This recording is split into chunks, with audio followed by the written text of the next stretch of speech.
We invite you to visit Maserati Jacksonville today for a personalized luxury driving experience like no other. Plus, for a limited time, take advantage of our historically low interest rates. Visit online at MaseratiJacksonville.com. Hey, welcome in. Glad you're along for the ride on this Wednesday. Brought to you by the Kitchen and Flooring Design Center, as always. And once a month at a terrific Bono's location. Today at San Pablo, Beach in San Pablo, our second time here. Glad you're with us, Frank. Our second time here this week. That's cool. Well, and if you count lunch today for me, third time this week. So second time we've done our show from here. Frank and Lauren here on location. Hayes Carline is on his way. He caught up with DeJuan Smoot a moment ago. You'll hear that interview coming up in the 5 o'clock hour. So he will join us momentarily here at Bono's. I've eaten a lot of Bono's this week, and I'm not done. Because you never know. I love me some Bono's. I do, too. What did you get for lunch today? I had the turkey. So the large turkey? I'm on a turkey thing right now. I get on things. Yeah, I'm well, a now, things guy. When does it come with the rib? Pretty much always. That's not just a special. Yeah, okay. Yeah. So pretty much always, and I love the ribs here at Bono's. So, but we're glad to have you with us on this this Wednesday installment of the program. All kind of things to get to today on the program. Alan Verlander stops by, a cool new initiative that the folks at Airstream are working on. Not all that new, but a big initiative. Alan will tell you all about that. We've told you about it before. That's in the 4 o'clock hour. The State Farm College Football Report Series is in the 5 o'clock hour. Messrs. Dooley, Block, and Zagacki will join us. That comes up as well. DeJuan Smoot, as we told you, the Jaguar defensive end, who's played really well. He plays hard. If there's one thing about Smoot play, even from his days at Illinois, he plays hard. And he's a good guy, and he gets there. I think DeJuan Smoot, I was thinking about this today when I knew we were going to have Smoot. I think DeJuan Smoot gets about every ounce out of his talent as much as anybody on that team. You know that? I mean, as far as being as good as you can be, I think Smoot might be first on that list. Now Trevor's on that list, and James Robinson's on that list. I was going to say James Robinson is high on that list. But I think DeJuan Smoot's there's right a handful of guys high on that list too, but Smoot's as high as any of them. I mean, he's as high as anybody on that team in terms of getting every drop out of what he's got. Yeah, to this point, I mean, DeJuan Smoot is a guy that is one of your better pass rushers at this point in the season. Yeah. Whether Josh Allen and Caleb Chason end up overtaking him right now, he's in the mix for one of the best pass rushers on this team, and it's exciting to watch him. I heard David Garrard on Monday say this on Jaguars Today, and I thought the exact same thing when watching him. He looks better in the number 91 jersey. He does. I thought the same thing. He looks better in 91 than he did in 94. I agree with that. So, but and I actually heard Fred Taylor say that on the broadcast over the weekend. So maybe I heard Freddie T say it, not DG9. Or maybe that's what it was. Fred Taylor said it on the post. I listen so much, all these former Jags, they get mixed up. But yeah, he did say that. But you're right about that. All right, a lot of things to get you today in the program. Who will the Jags play? And what is Tua? We're going to talk you, Hayes, and I will talk about what do we expect from Tua? What is Tua? How good can he be? What's the upside? I agree with what Urban Meyer said a moment ago. I think Tua's going to play. I think Tua's going to wind up being the quarterback here. So we'll this Sunday in London. So we'll talk a little bit about that. Is this the game the Jags win? And if not, then win. And we'll certainly talk about that. It comes up on the program as well today. Is there going to be more Gruden fallout? I want to get to that. The changing the guard in the NFL, if you think about it, if I'd have told you the Cardinals and the Cowboys would be among the better teams in the NFC and that the Chiefs would be a struggling franchise in the AFC, nobody would have bought that, right? No, absolutely not. I mean, nobody would have. I mean, they might have bought they would never have bought that the Chiefs would be struggling. Yeah. They might have bought the Cardinals and the Cowboys being successful because everyone's been excited about Kyler Murray for a couple of years now. Yeah, you're right. And they've got some seriously talented weapons around him. And then also, I thought that the Cowboys, I don't know that I thought they'd be as good quite as they are, but I did think that they'd win the division. The division's not that great. Right. But also, Dak Prescott, before he was injured last season, was having a really good season. Their defense was in shambles, but they upgraded with linebacker Micah Parsons, one of the better linebackers in the NFL already, and he's just a rookie. So the Cowboys made some moves to put them in a better position. Yeah, you're right. And Parsons is a really good player. So we'll talk all about that coming up on the program today. I got a thought about Anthony Richardson. Hardball Gibby. Gibby, is this the year? Is this the year for the Braves, Gib? That's my question. I think it very well could be. This be the year. I think last year, going back to last year's postseason, I was very concerned about the pitching coming in this year. I was very concerned, but look, they've proven it with Charlie Morton and Max Fried, and the pitching staff has been terrific. Now the real test is going to come between who wins the Dodgers-Giants series, but we'll get there when we get there. Last night was unbelievable. I said this on Twitter. Freddie Freeman is already a Braves legend, but last night was an incredible moment for him, the go-ahead home run. I saw a stat earlier today.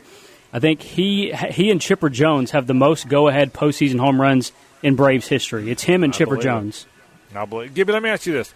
Are the Braves your favorite team even more than Falcons, Jags, App State? Are they first? Are the Braves your favorite team? Yeah, the Braves. They are. Because when I grew up, I was going to Braves games when I was a little kid. My grandpa took me to Braves games. My dad took me. And the Braves Stadium, where they're at now, is an hour, maybe less, from my hometown. So, yeah, it's Braves first and always has been. Yeah, Braves. And this might be. And Gibby's never. Gibby was 5 when they won it.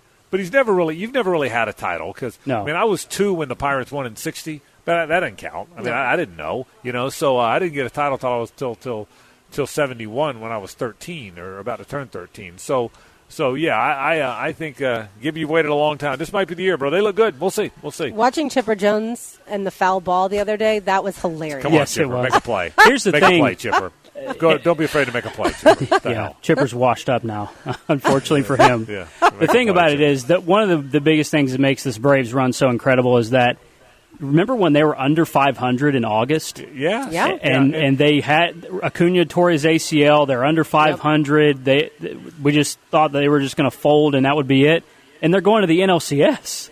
Yeah. Well, right. And I think even guys like you, who follow it so closely and are not a negative Nancy by any stretch, just said, you know what, there's just not enough pitching. Our team can't get there. And what happened is the National League East let the Braves hang around. Let them hang around too long.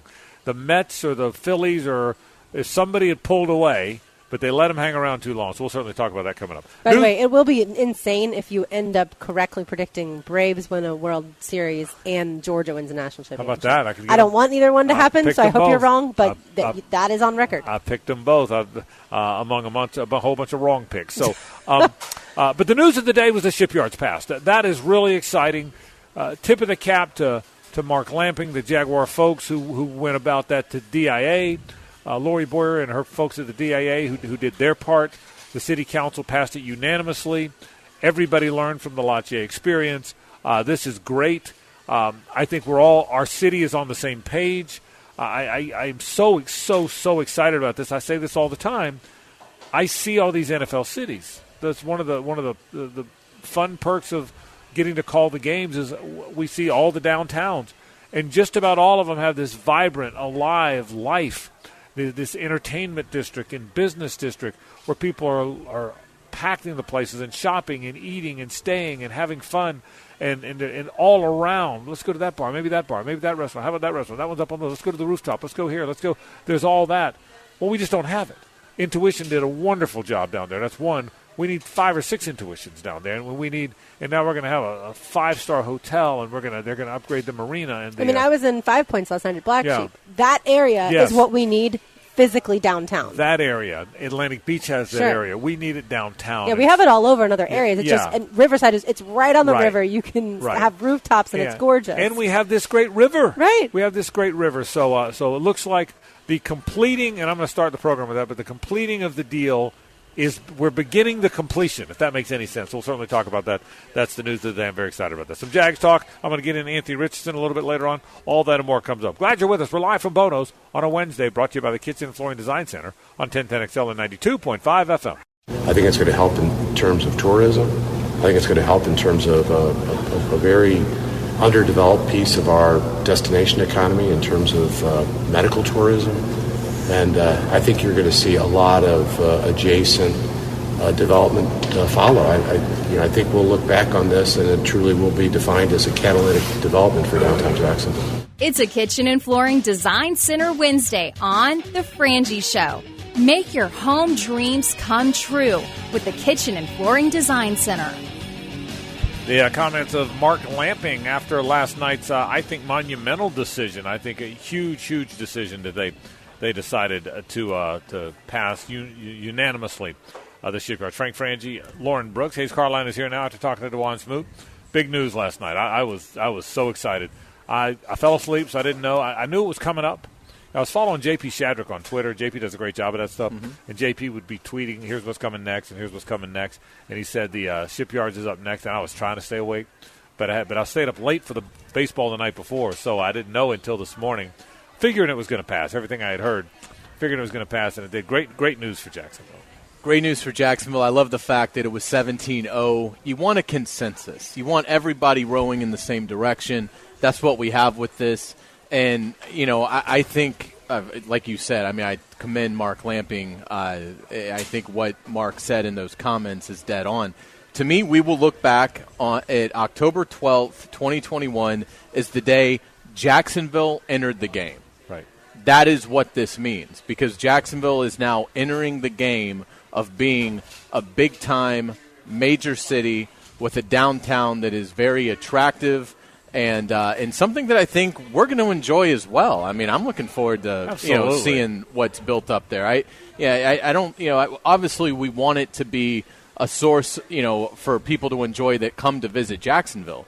But that's not the only reason we're doing it. We're doing it because the citizens here, hopefully it'll be something that they get a lot of enjoyment out of. And I think it's an absolutely monumental day. And, Greg McGarity yesterday hinted at something that we've talked about really for years now, which is if there's any advantage to the fact that you waited until 2021 to start really building this up, it's that you have a blank canvas to do it as first class as you want to do it and as modern as you want to do it. And if this is done right, and I have every belief that it will be done to perfection, we are getting ready to see, I think, the most seismic decade of progress in Jacksonville's history. I really only have 3 words. About damn time. Yeah. I'm almost 40 years old. I've lived here my entire life, and downtown still looks the way it pretty much has since I was born. Come on. So it's very exciting. I'm really excited to see what it looks like as far as the construction beginning June of this coming year. They have guaranteed construction to end in 2025, so that is on the horizon. That part fascinated me, that they can guarantee a completion date for construction, because as we all know, things in the world right now are kind of off schedule when it comes to everything, even building materials. So that's exciting that they believe they can absolutely get it done by 2025. There's also an energy to it. There's an energy to your environment when it's alive and vibrant. That's the thing, is the energy that comes with that. I can tell you, the 3 of us got excited when the damn expressway came down and we got off the ramp. I love that ramp. Yeah, it's by the way, Jacksonville still doesn't realize how wonderful the ramp is, and so I don't know about you guys, but you don't come that way. I do come that way. Oh, you do? I skip 80 cars on game day. Well, right, and apparently you're it's amazing. Apparently you're determined to keep telling them so they'll get it away. Well, okay. I want the rest of the people to understand the great strides we're making, so when these types of things come up, they will push things forward to their city council members. But we really do. The ramp is awesome. The ramp's awesome, and you can see they're widening. Now the other ramp that goes back up is they're working on that now, and then they're widening the road down there. So they were ahead of the game anyway. Someone was going to develop those shipyards, even if they had turned away the Jaguars' effort, which would have been awful. But the bottom line is there's an energy to it. You can feel it. You're right. It'll be done in 2025. Which means there's, after this year, 3 more football seasons between now and then. But it won't feel like that. You'll feel the energy of the build. I mean, look how fast that expressway thing happened. Look how fast those ramps are happening. I think you're going to see – I think there's energy even in the build. Don't you think? Absolutely. I think there's energy even as it starts to develop. I think you'll see that. Because right next to Intuition, when we were just there, you saw that there's either apartments or condos being built right next to that. That's exciting. Yeah, I think it's already growing. I think there's a lot of stuff. And I look. We're still thinking about a timeshare there, right? Yeah. Well, I'll put the down payment down. I hope you weren't going to back out now. No. I wrote the check. I'm all for it. The check cleared. Okay, good. Don't come back and tell me now. I'm ready to write a check to you. There you go. So I do, but I think there's so much down there. What they're going to do, I'll bet you, with Met Park. Met Park could be gorgeous. That river's beautiful. It's a beautiful part of the river. It really is. And I'll be on the river tonight, as a matter of fact. How about that? I know. I'm going to ask you about your haunted cruise. Oh, that's haunted cool. River boat tour. Yeah. So I'm going to talk about that. Ghoulish river boat tour. It sounds like it. But I mean, the energy that will be down, I'm just real excited about it. And again, I love our city. I have never, other than 2 years and 2.5 years in college, I've never lived anywhere else. I went to high school here. I went to yours is 2.5. Hayes, and how long was yours? 6.5. Okay, I went to junior college 2 years. I went there 2.5 and came back, and I've never left. And I'm not going to leave. So I love I love this city. It was funny. Hayes went to Hayes. You know what? Hayes got the most out of his college experience. It was glorious. But I mean, I love it here, and I love what we have here, and I think. But it did bum me out sometimes to go to Cincinnati and Cleveland and Pittsburgh and in Indianapolis and Nashville and these other mid-level cities that had what we did. And I understood New York and Chicago and Boston and L.A. having it. I didn't understand why Indianapolis had it and we didn't. Charlotte and Nashville, and now we're going to. So it's exciting for me. Well, because think about it. I mean, what would you say? The average, maybe 60,000 people that are going to Jaguars games this season. Obviously not as near capacity yet, right. But about 60,000 people. That's at least 30,000 people that are coming downtown wanting to spend more than just time at the football game. A lot of people, I'm sure, they just park, go right in. But there's a lot of other people that are spending time before and after the game. I'll go this far. I haven't been everywhere. I haven't been to Lambeau Field, so I haven't been to the Green Bay experience. Right. I haven't and then there's another one in the north that I've been to Detroit. I've been to Chicago. What's Minnesota? I haven't been to Minnesota's new stadium. We are totally unique in terms of the stadium literally has nothing around it. Right, yeah. It's not just that everyone else. It's like we are literally about the only one where the stadium is that close to the down. Some are like on the outskirts, and that's different. I think, but to your point, 22 of the 30 are downtown. Okay, Miami's not downtown. Buffalo's not downtown. Kansas City's not downtown. Green Bay's not downtown. But 22 of the 30 are downtown. 22 of the 30 stadiums. New York's obviously in New Jersey, but 22 of the 30 are downtown. 21 of those 22 have vibrant life around them. We're the one that didn't, and that's reality, and that's the number. 21 of the 22 have what we're starting to have. Intuition had to expand their space because on game days, there was a line out the door because that's the only place that people can go. And I do think we'll see renewed activity down there too. I think. Well, now it's going to be walkable. Well, but I mean, remember this. I'm going to move there. Yeah. Well, so you're getting another one. Our shared. The timeshare is not good enough. Yeah, I guess. Wow, so much for that. I hope this freaking check catches. But I think. But look, we're going to have 10 football games there. We're going to have a Florida Georgia game there. We're going to have a Gator Bowl game there. We're also having a bunch of Iceman game and Jumbo Shrimp game and concerts at both the arena and Daly's Place. We're going to have Florida Theater, too. Florida Theater's close by, relatively close by. We're going to have – there's going to be tons of conventions, I would imagine, at that hotel. Wouldn't you think? I mean, what a great convention center right there around all the stuff on the river. That's what these five-star hotels really bring in is convention after convention. And eventually a Super Bowl, once you have everything set up the way it needs to be. It'll have to develop a bit before the Super Bowl and the draft. But, but that's right. So – we'll have stuff down there. The draft is absolutely attainable. Yeah. The Super Bowl, that may not happen, but the draft and all these other big events. Yeah, and we're probably another 5 or 6 to 8 years away from that because that's all going to develop. Right. The whole it's got to be built. That Bay Street area is going to develop. Right. And someone building something along the one side is going to inspire someone to build something on the other side. Sure. So all of a sudden you're going to see the other areas around that stadium develop too. And what an exciting night last night was for our city. What an exciting time it is as we grow. And oh, by the way, no matter how disappointed, despondent you might be that the team didn't start the football team didn't start the season better, while this is all happening, Trevor Lawrence is going to be on the football team. And so I was telling someone the other day, someone asked me the other day, said, tell me what you honestly think about the team, its direction, its promise, its where we're headed. What do you honestly think? I said, okay, I'll give you a bunch of answers. Number one, I think Urban Meyer is a good football coach. He's got to figure some things out, but he didn't all of a sudden become a bad football coach. So I feel good about that.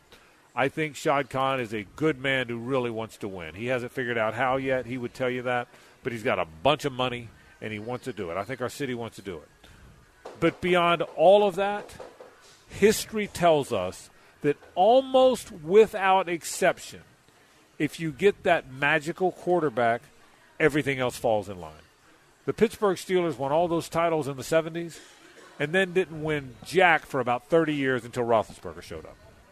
The New York Giants had this great history, but it changed when Eli showed up.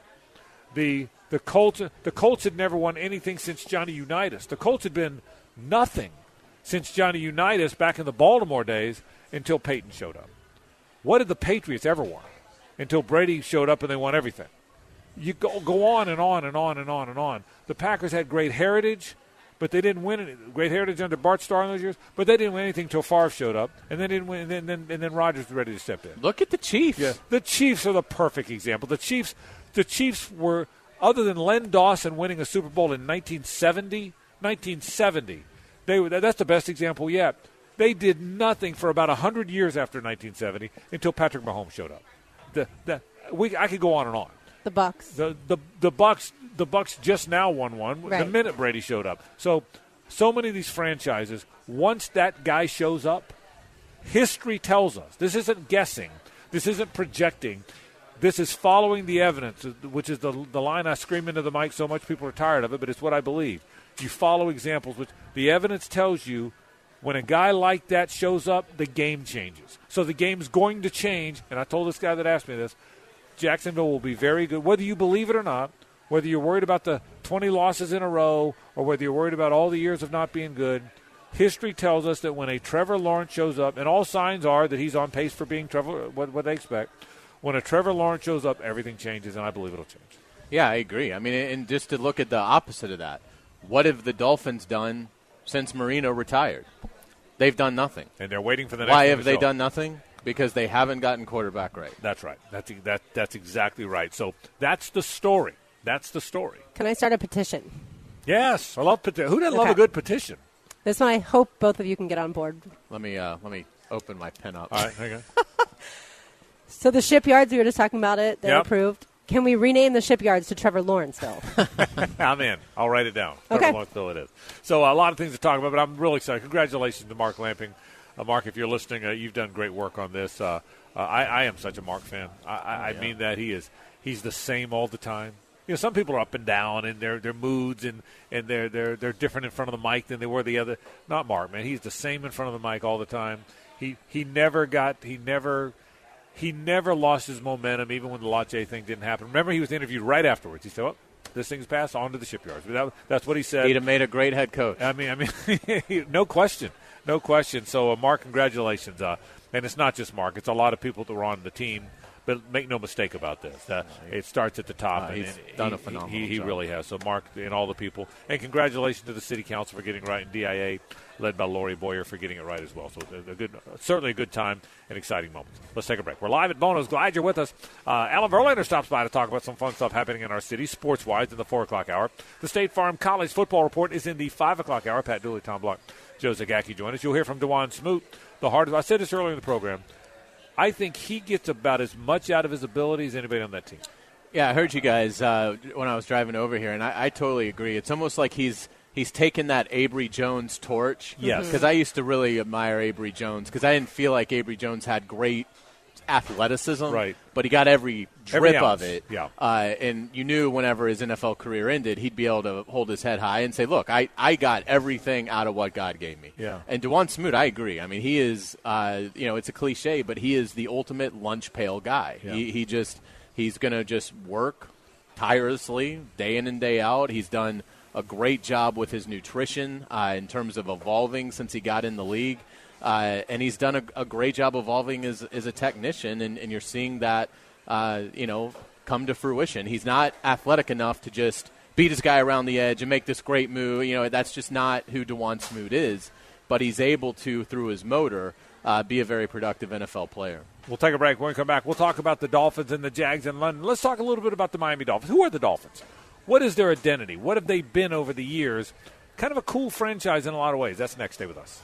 They're going through some similar issues that we're going through. The one issue at the quarterback, Brissett even pulled his hamstring a little bit, but he returned. They have very talented skill on offense. Running, they don't, the rushing attack right now is not strong, but they're throwing the ball pretty decent. Obviously, if Tua comes back, he's a dynamic player. On defense, they got very good players. They have a defensive line that's pressures you. Frank Frangie, Hayes Carline, I'm Lauren Brooks. Andrew Gibson back at 1010XL headquarters. We are live here at Bono's, right on San Pablo, right at Beach and San Pablo, always on a Kitchen and Flooring Design Center. Wednesday, the Jaguars head across the pond to take on the Miami Dolphins. Frank, this game feels to me like a must-win game for the Jacksonville Jaguars. Yeah. I don't know if it's must win if you're probably not going anywhere, but I hear you. You're not going anywhere, but you need the win. Right. The evidence would suggest if you don't get this one, it's going to get really tough to get one. You're going to wind up dangerously close to that 26 if you don't get this one, because this is the most winnable of the games. Again, like I said yesterday, the NFL doesn't always work that way.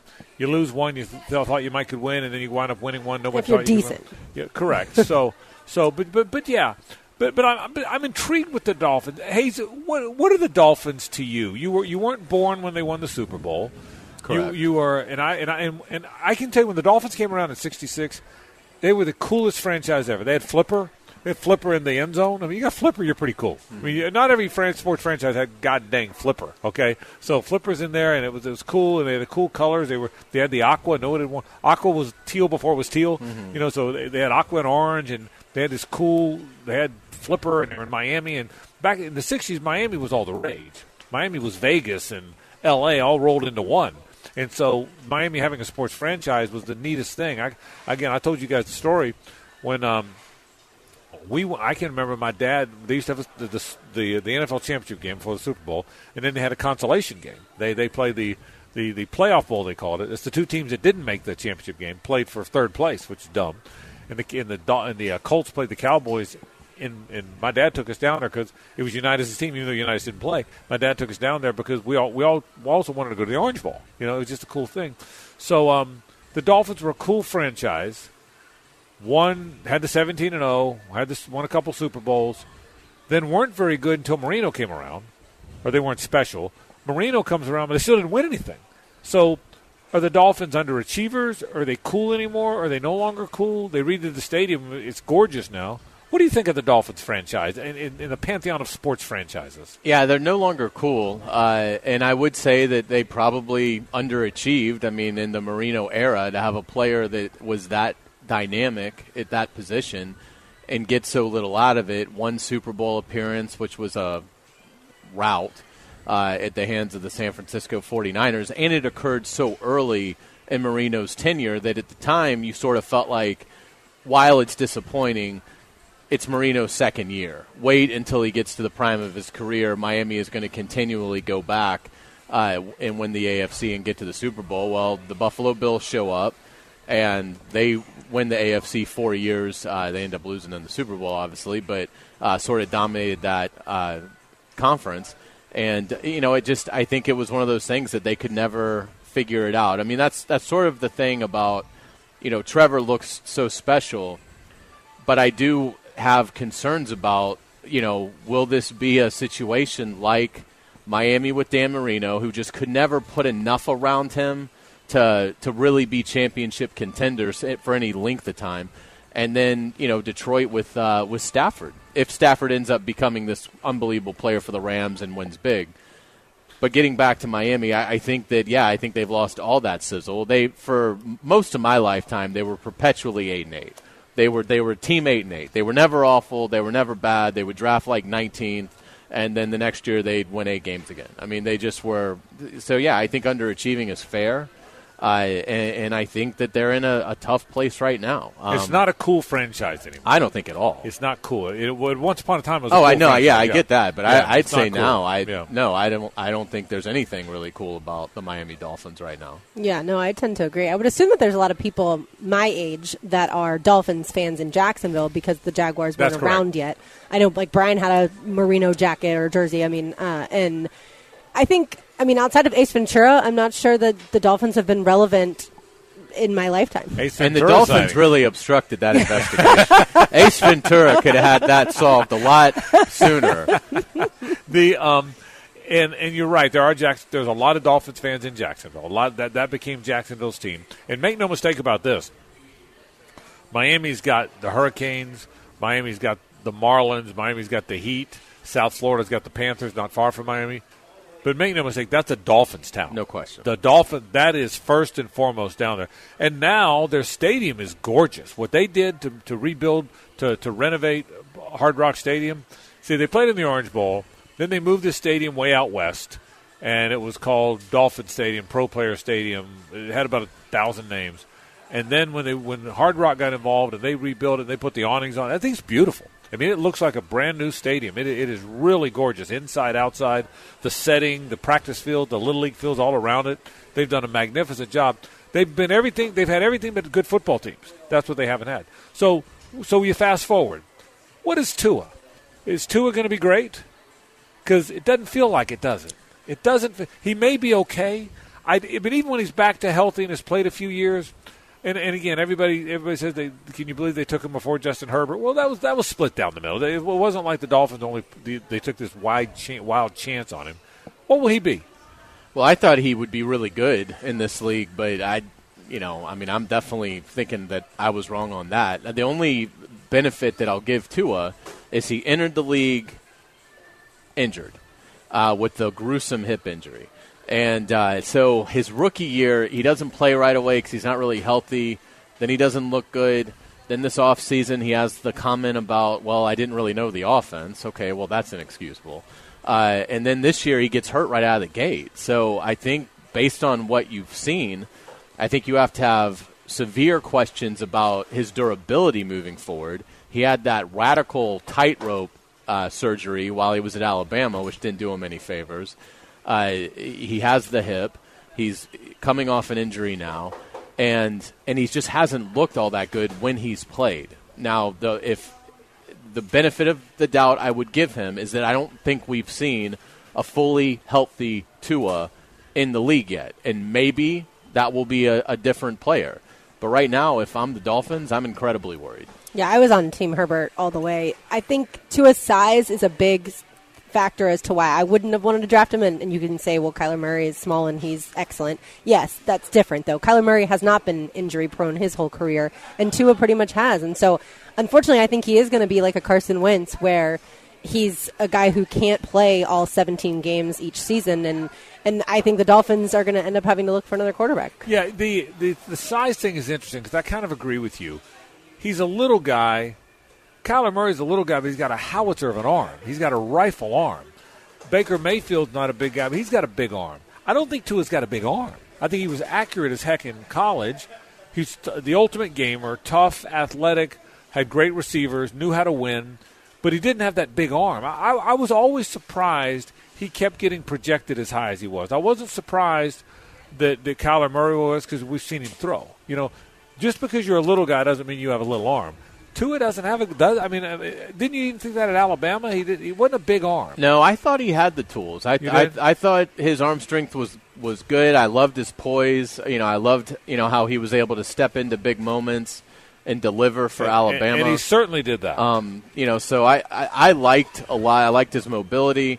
But obviously the hip injury was a major concern, and so you had to. I mean, it's the reason that he fell in the draft because there was some trepidation about it. One thing that I'll say that could save the Dolphins with this, if Tua doesn't work out, is I think that's where Deshaun Watson could easily be. Right. Now you have to give up the compensation to acquire Deshaun Watson, but Miami's got a lot of, I think, good young talent, and if you add a player like Deshaun Watson, then Miami could rapidly be a consistent team in the tournament. Again, assuming Deshaun Watson's legal troubles get resolved without him being guilty of any of this, and and the Texans then decide to trade him.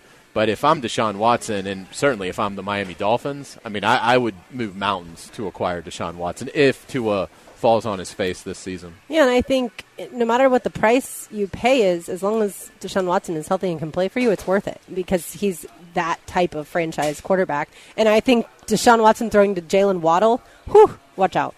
We'll take a break. When we come back, more to talk about. I want to stay in the NFL for a second. Now, Alan Verlander joins us in about 15 minutes. We'll talk more Jacksonville stuff. I want to get to some college stuff. I got a thought about this whole Anthony Richardson thing. That comes at the bottom of the hour. But I want to talk about the changing guard in the NFL. The Cardinals are the best team in the league record-wise, and the Chiefs are struggling mightily. If I'd have told you that in July, you'd have told me I needed to get checked out or something. Yeah, if you had told me the Jaguars would only be 2 games behind the Chiefs 5 games in, wow. I'd have said, yeah, I'll probably take that. What a wild. Why is there a changing of the guard? Let's talk to NFL after this. Stay with us. Murray throwing for the end zone, and he fits it in to DeAndre Hopkins for the touchdown. Hey, we're live at Bono's here at San Pablo Road, San Pablo and Beach Boulevard. Frank Frangie, Hayes Carline, Lauren Brooks, Andrew Gifton back at World Headquarters, making it all happen. Great, great food. Man, I love that Bono's food. Going to have some ribs, I think. Oh, I don't know, like 601 maybe is when I'm going to have those ribs. So let me ask you both. I need an honest answer to this. I can't do that. If I'd have said, give me a team is going to be 5-0, 5 weeks in, but it's only one, how long would it have taken you to get to the Cardinals? One pick? That'd be your line. Top pick. Okay. How long would it have taken you? I probably would have named off 9 teams. 10 teams, right? Yeah. How about you? Well, I'd have to look at the first 5 weeks schedules to really give you an answer. But if I didn't let you look at the schedule, I just said off the top of your head. But yeah, obviously I would have said teams like Bucks and Chiefs and Packers, Saints. See, I don't love Jameis, so I would never have had the Saints. You'd have had the Cardinals ahead of the Saints? I would have had the Cardinals ahead of the Saints, but that's because I don't like Jameis. Don't think he's a good quarterback. Ravens, Rams, Browns, Seahawks. For me, I would have had to go Jaguars. I would have been in double digits. I mean, I would have been, and maybe I would have been wrong, but I would have been in. I never saw this coming. But they have a really good mobile quarterback, really good. Okay, well, wait a minute. Wide receivers and a really good pass rush. You say that now, but I mean, how many of us thought that was one of the games the Jaguars were going to win out of the gate? Let's be honest. When those of us, and I'm guilty as charged, that had them 3-1 out of the gate, how many people thought they were going to win that game? I did. A lot. Yeah. I did. You didn't think they were? I did not think that. I thought they'd beat the Texans and the Broncos, and then lose to the Titans and the Cardinals. Yeah. Well, the Cardinals and the Bengals. Yeah. Well, I didn't. I did not think so. So anyway, they're 5-0. So the Chiefs suddenly look beatable. The Seahawks are no good. The Steelers are running on fumes, if that. The Ravens are a normal good team. They're 4-1. Here are the 4-1 teams: Ravens, Bills, Cowboys, Bucks, Rams, Chargers. I think the Chargers might be one of the bigger surprises. Yeah, I think so too. Even though Herbert showed signs last year, they got a first-year coach. I mean, that's the beauty of the NFL is that happens. The changing of the guard really happens in the NFL. For everyone but us. Yeah. But I mean, that's the one league where it happens. It's the one league. It's the one league where you have no idea. Baseball, you got a pretty good idea. Someone might come out of nowhere. The Giants. Yeah, that's right. But for the most, the most part, you probably picked most of the teams that were in the playoffs. And even the Giants came out of nowhere this year. But they do have 3 championships in the last 12 years. I mean, but basketball, whoever's got the good guys, right? If wherever Giannis or Durant or LeBron or Steph, more than likely they're going to get deep.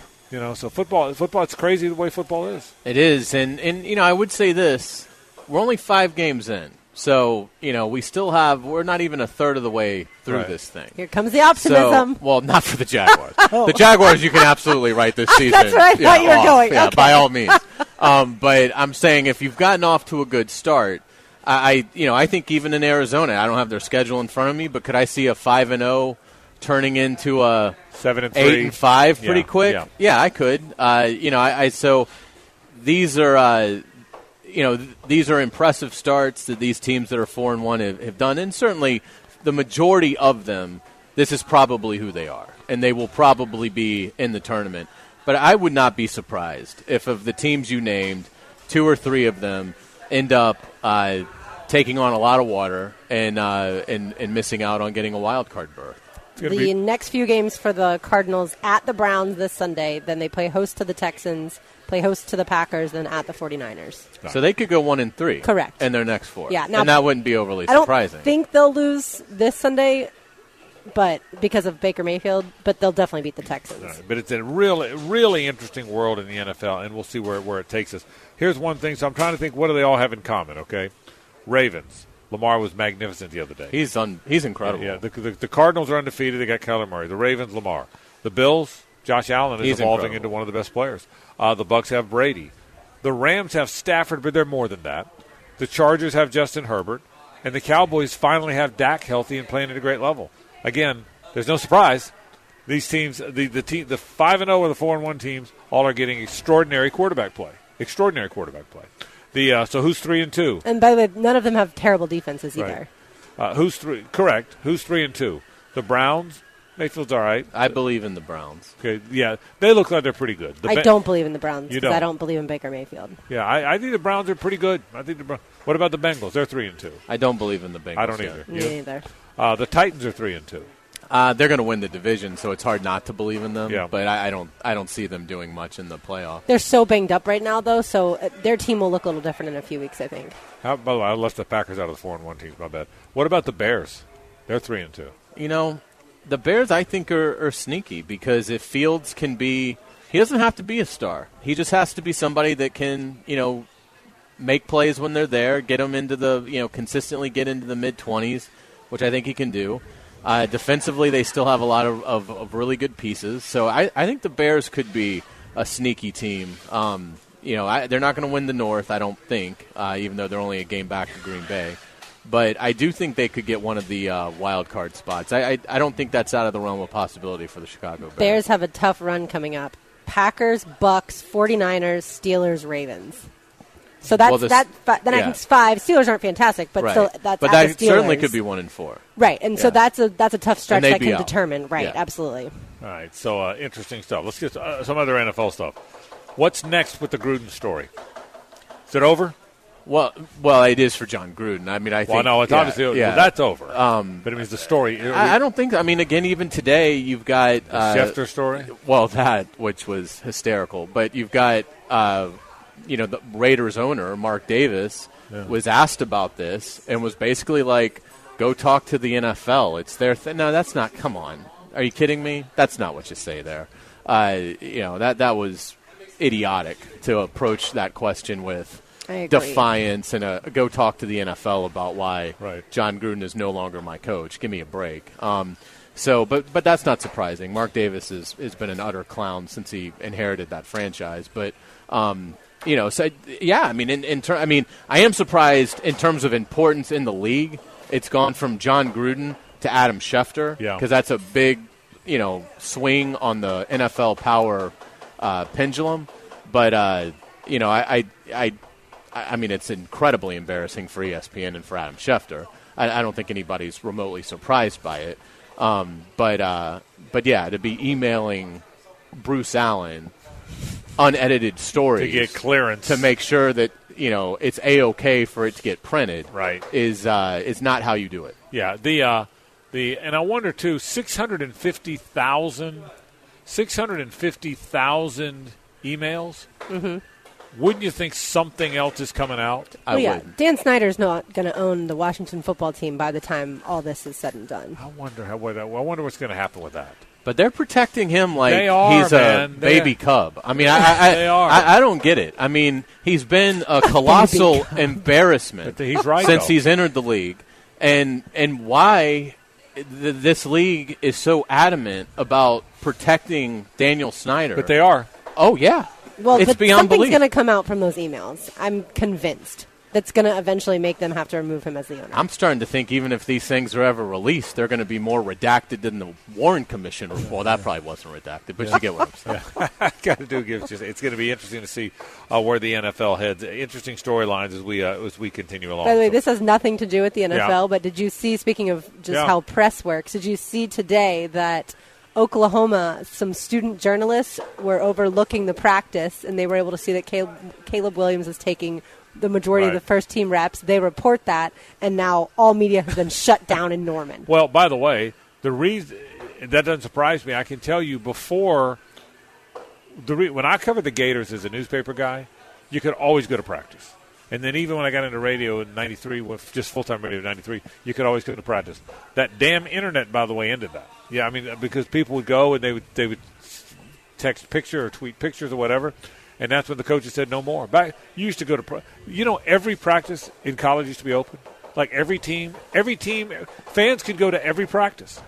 I mean, it sounds crazy now, doesn't it? It does. But you just walked in, there's no admission. You would walk in, and there are bleachers, and you could go to practice. And any practice. It wasn't just a couple open in the training camp. Now nothing's open. But you used to be able to go to practice. They don't even have spring games at some places.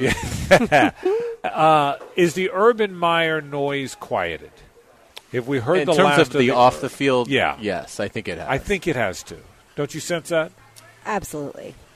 He has said a couple things that could be turned into jokes and memes, and that hasn't happened. So I do think people have turned their attention to other things. Yeah, I think the Urban Meyer, as embarrassing as it was for him, I think he was wise, Hayes, to talk about it until people were tired of asking. I think he was what he did a very dumb, bad thing by his own admission. But to his credit, he took the time to talk about it. There was never okay, that's it. No more questions about this. Football. There was never a football only. I thought there might be football questions only. You were at every press conference. That moment never happened, did it? It didn't happen. And that's to his credit that he never turned it into, okay, I'm tired of talking about this. Let's talk football. And he did something today that I think is football smart. He was asked about Miles Jack giving a speech to the team after the game. And he answered it, but then he said, but I don't want to go into the specifics of what's said in the locker room. That's what you do. Right. That's how you handle that. Right. Now, that's it's a small thing, but I saw it, and look, we'd love for him to share every detail about what Miles Jack said. But I agree with but you. that's not if Miles Jack wants to say what he said, then let him say it. But as the head coach, right, you got to protect that. Right. So we'll see. We'll see. But I do think it's instructive that there was never a moment where he quit, and there was also never a moment, to his credit, where he didn't look contrite. Coaches over history can get chippy, and sometimes can get chippy when you're not supposed to get chippy. You know that? I mean, sometimes I give him credit for not doing that. So hopefully we've moved on. It's about football. We'll take a break. When we come back, Alan Verlander joins us from Airstream Ventures. They got all kind of fun things going on, including a really, really cool event coming back here. We'll talk about that and more when we continue. It's 1010XL, 92.5 FM. Hey, we're glad you're with us. We're live at Bono's here at San Pablo. Frank Frangie, Hayes Carline, Lauren Brooks. How about Alan Verlander checked in? How late are you staying up watching baseball now? I mean, are you getting any sleep at all? None. Total sleep is what I want to know. I mean, the good news is I'm not getting any sleep because that means my team is still playing, right? Yeah, so it's the nights that you're getting plenty of sleep, like tonight, hopefully. But yeah, the Dodgers Game 5 tomorrow night, so it should be exciting. John, you're pretty good. Are you nervous? Are you confident? What do you got? I'm good right now, but come about 8 o'clock tomorrow night, I'll be gearing up, putting the shirt on. Lucky shirt, don't wash it from last night. Don't wash it. Is this the shirt that you wore after the win? It might have been, yes. So Alan and I had breakfast at First Watch after the Dodgers had won, and he rolls out. He's got his nice Dodgers polo. I said, hey, man, sure, congratulations on your title.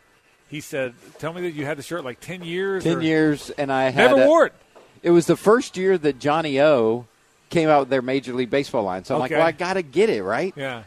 Never came out of the closet. He literally never wore the shirt. I respect the guy that'll never wear the shirt. And now I'm wearing it a lot. So because you got to bring good luck. You brought good luck to bring us a championship. Now if I see you in the Dodgers shirt, I'm going to stay far away because I know it's not clean. Exactly. Well, this year especially. If you see me wearing it this year, it hasn't been washed. I'll just tell you. Right. Funny. I'll keep my distance. Hey, I know we're talking about one specific thing, the street event. But before, catch me up on all things Airstream. You guys are busy as heck, aren't you? We are. It's been good between the rail cars. We're sold out for Florida, Georgia for that. And actually, we've had a lot of good traction for Jaguar games, even though our team's struggling. We're sold out from some games, actually, with the Bills game and the military appreciation game and all that. So it's that's all busy you can on drink, Sundays. Right? It is all you can drink. There's a reason for that. And we tell you if you've had too much, that's all you can drink. That's right. It's things are really good between high school 9-12 and we've got our basketball tournament. We're going to announce that tomorrow with the teams that are going to be in it, and we're moving locations for that tournament. So got a lot of things happening, coming up throughout the rest of the year. So it's an events company. Through COVID and all that, we're still around and strong. You've done a good job of that. I mean, it's not an easy business, and you have. I mean, especially not through COVID. Yeah. Well, it's not an easy business without COVID. Yeah, but it's really not with. You're 1 month away from Street League skateboarding. How excited are you? And also, are all the tickets already purchased? Yeah, so the tickets are not already purchased, but we've exceeded way more expectations than we thought at this point. We've sold probably about 70% of the tickets. Wow. So it's a 6,000-seat stadium that we're constructing beginning November 1st down there at Riverfront Plaza. But then all around that, we're creating a festival area with vendors. We're thankful to ViStar. They came on, and we're going to build a family skate park adjacent to the park that the pros are going to skate on, and it'll look very similar to the pro park. So, we're creating this festival atmosphere, and a skateboard massive world championship is going to be right in the middle of it. So, yeah, am I nervous? Because I was just down there a little bit ago doing a different interview, and there's nothing out there. And all of a sudden, we have to construct in 13 days this massive world championship venue. So we did it on an aircraft carrier. It lasted a half. So we're hoping that it's going to actually last the whole time. It was one of the greatest halves of all I don't care what anybody says. That half of Florida Georgetown and Little Big Town and the environment, I know you couldn't finish the game. It's one of the best things we've ever had. I don't care what anybody says. That was. You were there. It was unbelievable. Were you there, Lauren? No, it was before I worked in sports, and I was jealous. It was magnificent, honest to God. But Alan, it was fun. Most skate parks are constructed out of concrete, like every single one I've ever been to. So how do you construct this? So it's pieced. It's like sod, but a concrete sod. You bring all that in. Yeah. And so, we build it from the inside out. So they'll lay the skateboard park down, and then we'll construct the stadium around that. So it's going to be interesting. I mean, it's one of the things we've been planning for a year, and you get all the permits and all the building plans, and we'll see how it goes. I mean, people know what they're doing. I have to trust that they know what they're doing. The guy that's building our seats is the same guy that puts in the seats for Florida, Georgia. Okay. So he obviously knows what he's doing. So we've got a great team around us. The mayor and Brian Hughes and a lot of the city council, just everybody's been so supportive of this event. Jaguars are away. And so this will be the prime event that for Jacksonville that you want to come down and be a part of it. You don't even have to have a ticket. Just come to the festival, enjoy the music, enjoy the beer. Intuition's our official beer. And we want to celebrate Jacksonville. And as I've said before, and I've said on your show, we're a great football town. We're a great baseball town. But if we're going to be a big metropolitan city, we got to be known for a lot of different sporting things. And so this just puts another notch on our belt to say, we've hosted World Championships in skateboard. Nyjah Houston, who's the very best of the best, who big in the Olympics and everything, will be here. So I mean, it's going to be a big event for our city and be shown on ABC and televised internationally. So it's a good deal. Alan, what was your reaction to the Shipyards passing 17-0? Fabulous. I talked to several of the city council people, and we need that. We not only need that for the Jaguars, and I think y'all hit on this. It's going to be great for the Jaguars, but it's going to be great for the pulse of our city and just feeling like, okay, we have an identity down here for shrimp games, for sharks games, for whatever events, festivals, whatever, for the Gator Bowl game, for Florida, Georgia. It's going to create a vibe and an atmosphere, and hopefully it creates a destination on a Tuesday night. Hey, where do we want to go? Well, we've been going to Town Center forever. Right. Let's try going downtown. And then it creates that cool vibe. So kudos to Shad, and I know Mark Lamping and a lot of people have been behind that. Kudos to the mayor and a lot of the people that said, you know what, we kind of missed it the first time. Let's put it together and let's do it. And so kudos, and then most importantly, kudos to our city, because it's about time that we have that destination piece. When everybody else has it. And I think, and I've said it, people are tired of hearing me saying it, but it never hit me in the jaw as hard as it has since I started doing NFL games. And I go to all these other mid-level cities that have it, so we're going to start having it. But the other thing I said about this, too, and this will certainly, Alan, really hit you. I mean, this will be a huge, huge deal for you, I think, I think we've just scratched the surface of what's going to go on down there. We have, how many conventions are going to be at that hotel? How many regattas are going to be out there, the river, because now people are paying attention to the river. There's probably events. I mean, you've conjured up events that we didn't even know existed, like street skateboarding. But doesn't this open up a whole world of more of those? Oh, absolutely. I mean, you're going to get calls. Hey, what is down there? What could we do down there? Right. Something that we've kind of lost track of because it hadn't been here for a little bit. NCAA March Madness. We probably don't get that back because we don't have anything outside of our arena that's always been the knock. We don't have anything for fans to go to. Correct. You had the Amsterdam Cafe, and then you had, I think, Intuition the last time we had it. But that's just going to add to March Madness coming back. That's going to add to a lot of events that, as you said, don't even exist now that we can bring. Big triathlons, big U.S. cycling events, big events like that, people say, well, how big are those? Well, those are big because it brings thousands of people, and they stay in the hotels downtown, and they'll fill up the Four Seasons. So and then how can we activate the river? To your point with regattas and crew regattas and paddleboard and jet skis and all these kinds of things. All that stuff's it hasn't. The river's always been there, but there's been nothing around it. I think what you just said, all that stuff, the paddleboarding, the jet skis, the triathlon, the regattas, all the stuff that should have been in that river all along, now happens because we've activated stuff around it. I think all that's coming. Are you two going to let crew be mentioned on the show without? I was going to because of Alan's dignity. Okay. Yeah, we were. Yeah. I'm not even sure where that was going. Well, we'll tell you. We I don't know if you know this or not, but we all have a lot of athletic opportunities and accomplishments in our life. Lauren is a well-known coxswain. Okay. Didn't know if you knew that. Not everybody's accurate, Not everybody's got they that. just enjoy it so much. When I got to JU, no lie, JU has a phenomenal crew program. They do. Right. And we're going to go on one of their boats. It's great, a shell. Yeah. Correct. And we're going to do that. And I knew That's how you nothing know I was about a crew coxswain. when I got there. Right. And the second day on the job, I'm talking to this crew family who wants to give the money for the new boathouse. And he said, well, my wife was a coxswain here at JU. I did not know what that was. And I didn't want to ask. I just went over it. Yeah. And then I learned that, hey, she was an athlete. What you haven't learned, Alan, what we have learned on this show is if you make sure to pause right before the word coxswain, it has great effect on that. Hey, you can't row a boat without a coxswain. That is correct. By the way, sports are great and all, but talk to me about music. What's on the horizon when it comes to concerts? Yeah, so we'll be the Spring in the Blues is always a big one. We haven't been able to do that in 2 years, so that is definitely coming back. And our Southern Drifters Music Festival that we did last year, we'll be announcing that here in hopefully probably the next 2 or 3 weeks.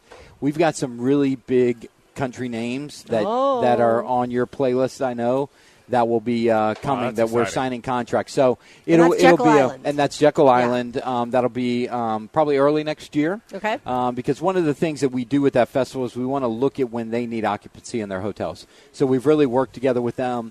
We're going to do it totally different up there. They're really behind it and going to support it because they need the tourism at that point. So, we're excited to announce that we were working on that website and all that earlier today. So, we've got a lot of cool stuff out there, but this Street League skateboarding is obviously on the top of mind.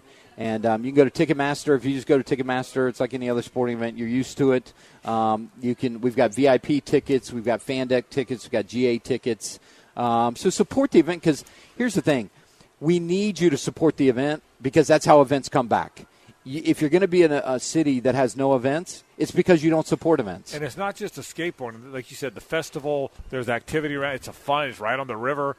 It's how long? When does it start? What day? Yeah, so November 12th it kicks off, which is a Friday. So it starts on Friday. Starts on Friday at noon, and we're going to have the whole village set up and all of that. The skaters will be practicing. Right. The pros will be practicing. We'll have our ViStar Family Skate Park over there in front of the ViStar building, and we're going to do a local competition for cash prizes. Nice. And then on Saturday it all starts. The pro competition starts with the what do you call it before quarterfinals? I guess the round of 16. Round of 16. There you go. Sweet 16, right? So it's 25 of the best skaters, and then on Sunday will be the actual crowning of the world champion. So our buddy P-Rod will be there, right? P-Rod will be there. Love it. He was great.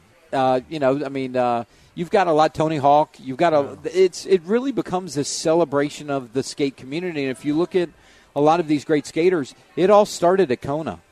Yeah. And Jacksonville's got a long history of skateboarding. So we're excited to kind of tell that story throughout this whole weekend. And it's right around the corner. One more time, to get information, log on to. So if you go to airstreamventures.com/tickets, we have a whole page dedicated to who, what, when, and where. Okay. But then you can also click on there, the link, go to Ticketmaster and buy your tickets, or you just go straight to Ticketmaster, Google SL, or type in SLS Championship, and you're there. Great to see you. Thanks for stopping by. Thanks, guys. Alan Verlander from Airstream Ventures. Want to get into Anthony Richardson after this. Stay with us. Well, I think all quarterbacks have a learning curve, and there's why there's development that goes into it. Anthony works his tail off, has a great approach in what he's doing, great approach in getting ready at practice. I see him improving, and, the nice thing, we're throwing him in. He's getting some opportunities during the game to go show what he can do, and he's got to continue to improve. The comments of Florida head coach Dan Mullen on Anthony Richardson, the backup quarterback at Florida. Frank Hayes, Lauren with you live here at Bonos on San Pablo. Andrew Gibson back at 1010XL headquarters. So, Frank, what's the future for Anthony Richardson? Well, I don't know the future, but I got a thought or two about this. Do you think the legend of Anthony Richardson happened too soon? Yes. Because I do. And I think the legend of Anthony Richardson has made for a really interesting season at Florida. Number one, every fan is clamoring for this guy who's attempted 18 passes in 6 games. So he's attempted an average of 3 passes a game. He's got 11 career completions, 11. And fans everywhere, not just Jacksonville, fans everywhere, broadcasters, you heard Olofsky and are clamoring to see this guy. And he might be really good. He might not. We've had that conversation enough times. But I just wonder, we're talking today. I know the primetime guys were. We did it last week. Is there a danger of him going? Mike Bianchi wrote a column about it. Is there a danger of him going to the portal? We're talking about a guy that's doing 18 passes. So I almost wonder, has it affected the development of Emory Jones? Is it affected the way Emory Jones is perceived? Has it had no effect on Emory Jones? Is it elevated expectations for Richardson that might be unfair? I just wonder if he didn't explode onto the scene too fast. And now can't stop him. You could say, "Hey, stop running and step out of bounds." I'm not blaming anybody, but I wonder if it's all happened too fast. What if so many people tell him how great he is that he leaves? I got to thinking about that. That would be a shame if you're from Gainesville and you want to play. I don't know. It just seemed the whole thing happened really fast for me. Yeah, you hit on a lot of important things. I'll say this. If it bothered the development of Emory Jones, then shame on Emory Jones. You've got to be able to block that out. And Emory Jones I just don't think he's taken advantage of the opportunity that he's been given. He just hasn't been good enough. He hasn't been awful, but he has not been what the standard should be for production from the University of Florida starting quarterback. It just hasn't been there. And to me, Anthony Richardson, I don't buy into that he's going to leave because I don't think it does you any good to leave now in the middle of the season. I do think he's going to have time this year to start some games for the Gators. So I don't think it makes sense to leave now. If he gets to the end of this season and he hasn't played, and Dan Mullen's saying, "Well, look, Emory Jones is the starter here. You're going to have to beat him out in spring," I'd be out the door in a second if I was Anthony Richardson. But I can't imagine that's where this lands. I think what we saw out of Anthony Richardson in those first 2 games is who he is. I think he is a phenomenal athlete that is going to do things that very few players in college football can do. And they're going to, if you have to teach them the other parts of it, okay, fine. But I think he isn't fully healthy. I think even if he's fully healthy, he's not fully confident that he's fully healthy. He has played when he's been in, tentative. He's had some bad breaks with the interception on the screen against Vanderbilt. And I really think Mullen is doing all he can to give Emory Jones chance after chance. It's clear that Emory Jones is going to start against LSU, and I would think no matter how bad it goes, he starts against Georgia. I think the earliest you will see Anthony Richardson is after the Georgia game. But I do think it's very possible that that's when Dan Mullen will turn over the offense to Anthony Richardson. You still think that may happen? Absolutely. I'll say you stood your ground on this because you said from day one you think at some point he's going to be the starter. I don't think that happens at all this season. Well, I think it all depends on how Emory Jones plays. If he's awful against LSU and he does start against Georgia and he starts to play awful, and I won't be surprised if he plays awful against Georgia. I would be surprised if Emory Jones is awful against LSU. But if he plays like that, Dan Mullen's going to have no choice. It really does seem, to Hayes' point about the health, it really does not seem like we're seeing the same Anthony Richardson that we saw in the first couple weeks before the hamstring injury. And to think that he would be 100% seems crazy because we see that injury in the NFL all the time, and guys have to sit for usually at least a month in order to fully heal. But I think the hope is that we see more of Anthony Richardson and we figure out how good of a passer he is, and that maybe he can be the quarterback next year when this team is going to not lose to Kentucky. But the evidence suggests we're not going to see more of him because, like Hayes said and I said, if ever you were going to play him a bunch, you just had the game to do it. You just had the game to give him a half or give him a quarter and a half, and clearly he didn't do it. Now, I think he didn't do it because he's got LSU and Georgia coming up. And he threw a pick the very first play that he was in. Yeah, but I think he could have let him on a touchdown drive. Emory was coming back in. Don't you think that? I do think that, but I think it's especially galling that he throws the pick and then he sits until there's 9 minutes left in the fourth quarter. That was unfair. That's the opposite of how Mullen has handled Emory too. You made an interesting point. You said Emory's been okay, but he hasn't lived up to the expectations of a Florida quarterback. Well, the reality is Kyle Trask lifted that level up. Kyle Trask made us remember Rex Grossman and Danny Werfel and Shane Matthews and Tim Tebow and blah, blah, blah, Chris Leak. But before Kyle Trask, let me give you the starting quarterback. Oh, I get that it was a disaster. Yeah, I mean, but this is the University of Florida. Yeah, but I'm not disagreeing with you, but I'm just saying, I hear you. I get your point. But perspective was, before Trask, I'm going to give you every starting quarterback in order, in reverse order. Malik Zaire, Felipe Franks, Austin Appleby. Franks, Zaire, Appleby, Del Rio, Greer, Treon Harris, Skylar Dang Morningweg. He was a player. Tyler Murphy, Jeff Driscoll, Jacoby Brissett, John Brantley. So from Tebow forward, Brantley I thought would be great. I was very surprised he wasn't. The biggest surprise of all these to me is that he didn't turn out to be a fantastic quarterback. Jacoby Brissett was okay. Jeff Driscoll I thought would be really good. I thought he got caught at the wrong time in the wrong era. I thought he'd have been a damn good college quarterback. Tyler Murphy, no good. The fact that Driscoll's still in the NFL shows you he's at least a decent quarterback. Yeah, I thought he would be pretty good, too. He, athletic as heck, could really run. Tyler Murphy, Skylar Morningweg, Treon Harris, averages grits.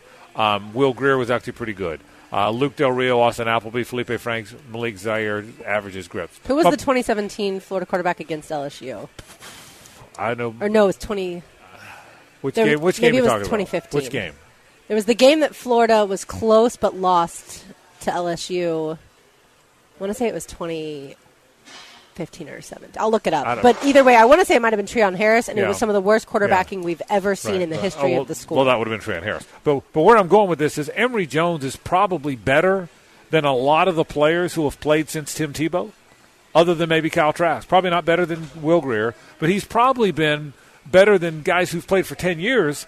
But that's kind of my point, is if Anthony Richardson wasn't on the team, and it was going to be Emory Jones and a bunch of walk-ons, and, boy, you needed Emory Jones to be good, and there wasn't anybody else there, would the numbers Emory Jones has now not seem as pedestrian? Does that make sense? And maybe they would, but because they certainly would pale in comparison to Kyle Trask's work. But, I mean, would his numbers not seem so pedestrian if Anthony Richardson wasn't up in the bullpen? That's my question. Well, I think his numbers would be incredibly pedestrian no matter who the backup is. There just might be less. But it wouldn't feel that way. The perspective might be, well, but what else are you going to do? I mean, he's still your best option, so you just have to hope that he gets better game in and game out. Right. I think Richardson's presence and what he has shown, to me, allows you to give Emory Jones a quicker hook. And that's where I'm at. Emory Jones, to me, is a decent collegiate quarterback. I'm not trying to say that he's subpar. He's decent. But he is nothing more than that. And I don't think he's going to be anything more than just a decent starting quarterback. Anthony Richardson has the look, has the potential of a superstar at this level. So to me, I think, if you want to, ever elevate this program beyond where, and Dan Mullen's done a great job of elevating it from the basically lost decade that you referenced. But if you want to get beyond the New Year Six, if you want to make a run at an SEC championship and a playoff appearance, I think you've got to go to the quarterback that looks like he could be potentially an absolute one-man gang of offense. Emory Jones, if not for the interceptions, he's completing almost 70%. He's at 68%. He's his average. He's only throwing for 190 yards a game, so I guess that's down. Yep. But he's also, in addition to his passing, his rushing stats, he's got almost 500 yards rushing halfway into the season. So, I mean, he might rush for 1,000 yards. So Emory Jones might have 1,000 yards rushing. He may not, but I mean, he may be near 1,000. Halfway through the season, he's at 478. So he's got a pretty damn good chance to rush for 1,000 yards. He's got a chance to complete 68% of his passes. That's his pace. And I'm like you, Hayes. To the eye test, there's a lot missing. He seems a tick late on decisions. He seems to get the ball out a little slowly. He has not seen defenders when he should see him. He's been too interception prone. But I'm just wondering how we would feel about these numbers if we didn't know the Richardson stuff, comparing him to the Gator quarterbacks we've had over the years. By the way, it was October 2015. It was Treon Harris that was the starting quarterback that I couldn't exactly remember. Leonard Fournette in that game rushed 31 times for 180 yards. Okay. Treon Harris didn't, have a chance. But either way, to answer your question, Frank, to me the easiest way to answer it is, what is the one thing on offense that helps your quarterback the most? A rushing attack. What does this team do better than they have in years? Run the football. And Emory Jones still is not an elite quarterback, or even a pretty good quarterback. I think this is where it would be without Richardson. It would be Emory Jones isn't where he needs to be yet, but hopefully with another offseason, another spring practice, well said. Maybe Dan Mullen in 2022 can make him do worse. A very good quarterback. Yeah, that's right. That's exactly where it would be. And we would say, you know what? He's certainly not Trask, but he's better than Frank, and he's better than Zaire, and he's better than Del Rio, and he's better than Treon, and he's probably not Trask and maybe not Greer, but he's better than everybody else we've had. How much better is he than Felipe Franks to y'all? Way better to me. I don't know, way better, but he's better. Yeah. Because, see, the thing, to me, Felipe Franks, it was the mental part of the game, and that's what concerns me with Emory Jones as far as being a little late. It's the mental part of it. I think the game is way slower for Emory Jones than it was Felipe. Now, Felipe had, because he had that gigantic arm, he could outthrow some mistakes. But I thought Felipe. Let me tell you why Felipe fooled you. Because number one, he was a great kid and everybody loved him. He was athletic as heck. He's a different athletic. He had to get going, but once he got going, he was athletic. He had a big arm, well liked by his teammates. So because he was 6'6" with a big arm, you kept thinking it was coming. You kept thinking he's 6'6", he's got the big arm. Next game, next season, next week is when he's going to look like the first rounder. Because first rounders are 6'6" with big arms. We got one playing here in Jacksonville. So he was a 6'6" athletic guy with the big arm. Well, he wasn't ever going to be Trevor Lawrence, but as a Gator fan, you kept thinking the next time is the one that's when he's going to become that, and it just never became it. But yeah, I think to me and again, I see the same things you do. I see Emory go, Emory, by now you don't throw the ball down the field. You got to stretch the field. He's not a very good deep passer. Even the deep throws he's completing, he's underthrowing, and guys are waiting on the ball. And so I see the same. But I just wonder how our whole perception would be. But I'm like you too, Hayes. The other side is, okay, I also wonder if Emory Jones twisted an ankle, third play against LSU, gone for the game, and we saw Anthony Richardson now play a whole game, would we see this magnificent player? We don't know. But by the way, I don't ever want to see Emory Jones get hurt. I'm just saying. Right. I'm just saying, if circumstance happened to where he had to play a whole game, would we see an entirely different player? Yeah. That's why Dan Mullen robbed us last week, Hayes, because it could have been Emory Jones in the first half, Anthony Richardson in the second half. Yeah, and again, it's a hypothetical that you have to go through because it's a reality of the game. Injuries happen. I mean, my confidence level in Florida's chance to win the game would be enhanced. Yeah. If that happened. I think, and again, maybe I'm basing that on what happened when they transitioned from Franks, breaks his leg to Trask. Right. But, to me, there's a little bit of Dan Mullen stubbornness here that I think's at work, where he is, this is my guy, and I'm going to prove everybody right that this is my hand-picked guy. That's fair. And do you think he was almost "I told you so" in his head when Anthony Richardson threw the pick on Saturday against Vanderbilt? I think there's a component of that because, again, why would you not put him right back in? Right. Yeah. Because that's what you've done with Emory. Well, like I said, but Dan Mullen has decided. I hear you. That's a very point. Number one, coaches are all stubborn.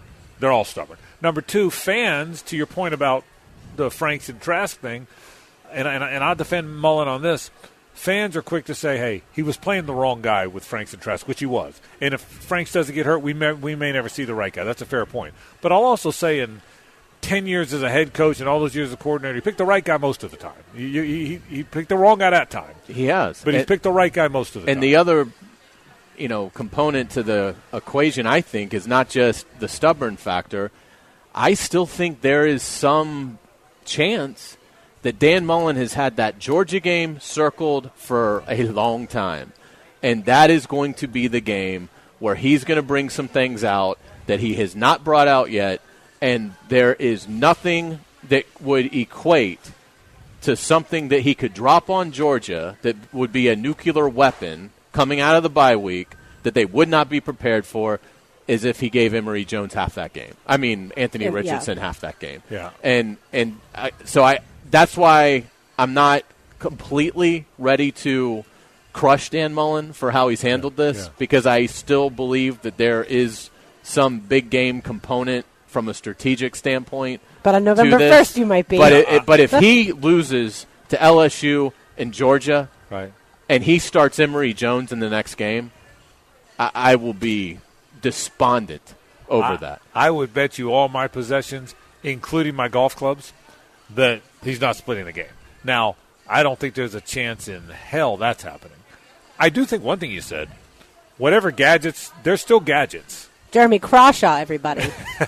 He's got wheels. He does have wheels. But I think there's gadgets that probably involve Anthony Richardson that we haven't seen, because he's a splendid athlete. Throw him a wide receiver screen. I mean, one thing I've wondered is, at some point they're playing them together, other than when the Hail Mary, remember the early game, they threw the Hail Mary? At some point, you got to run Anthony Richardson out there while Emory Jones is quarterback, because if you run Anthony Richardson out there and line him up as a wide receiver off the line of scrimmage. Or tight end. Yeah. But if you line him up as a wide receiver off the line of scrimmage, even if you don't throw it to him, you know how much attention that's going to get? So something's coming. And that's great. And I'd be all in favor of that. Yeah. But I think against Georgia, Anthony Richardson has to get at least 10 carries, and he's got to throw the ball at least 5 times for Florida to have a chance to beat Georgia. I could see that. So we'll see. We'll take a break. Let's get back to Jaguars football. DeJuan Smoot, the defensive end out of the University of Illinois, works and works and works. One of the hard-working Jaguars. Hayes caught up with the Jaguar defensive end. That's next on 1010XL and 92.5 FM. Live at Bono's here on San Pablo. What a great, great place this is. That food looks good over there, Carline. You got some brisket. Awesome. You ready to go? I did. Got some green beans. Ready Brooks, to you rock. ready? I love their lima beans. Yeah. They don't have lima beans today, but that is quite all right because I also love their green beans. All right. Well, one of the terrific players for the Jaguars, the guy that really gets after it, is DeJuan Smoot, the former Illinois defensive end. Now has busted his butt here as a Jaguar player. Hayes Carline caught up with DeJuan in the latest Hayes Carline one-on-one. DeJuan Smoot joining us after Wednesday's practice. DeJuan, great to talk with you. How you doing? I'm doing well. Doing well. Great. How's the family doing? They're doing well as well. I'm having a daughter in about a week, so yeah, we're really excited right now. That's awesome. Congratulations.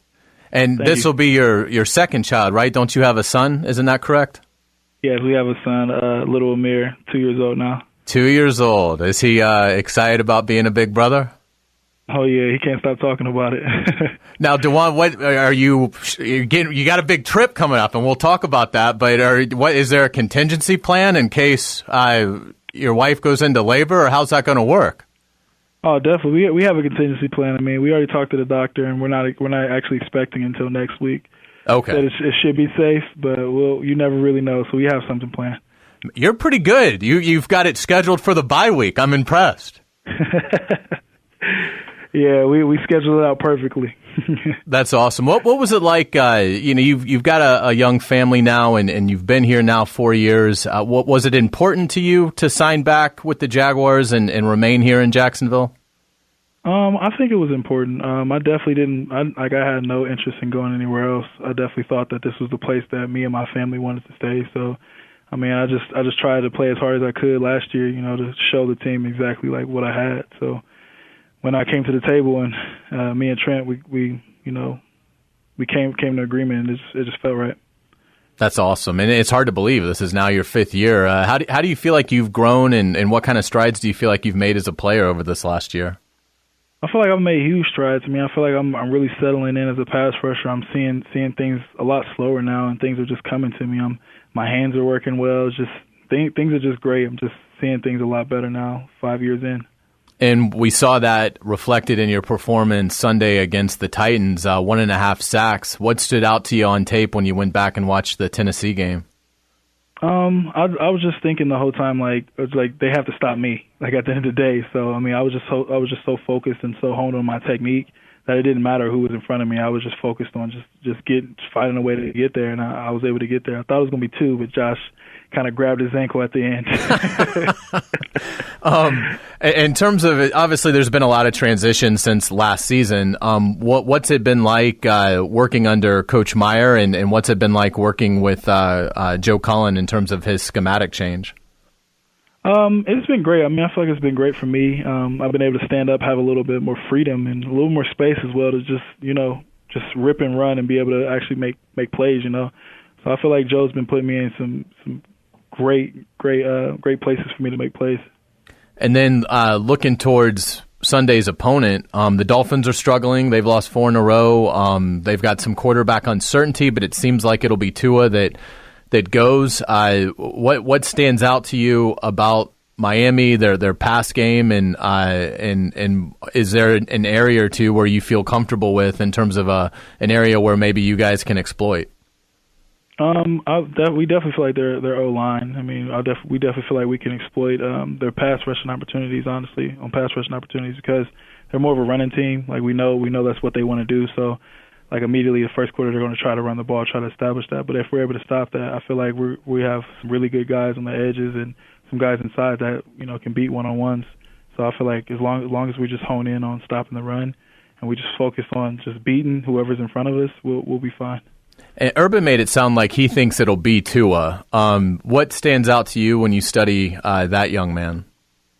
It's not a lot of times you end up seeing a left-handed quarterback. So I mean, I know I'm excited about it because I usually rush on the left. So it's gonna be my backside. So I'm happy about that. But with Tua, I mean, he's a versatile player. He has good feet. He can get out of the pocket and make plays. So I mean, we're just focused on just getting pressure on them. We've seen what happens when we get pressure on them, so that's what we're focused on. Yeah, and turnovers have been an issue, unfortunately, in terms of forcing them. So maybe you're going to have a chance to, get a swipe at a ball and knock one loose. And, we've seen the Jaguars score defensive touchdowns in London before, right?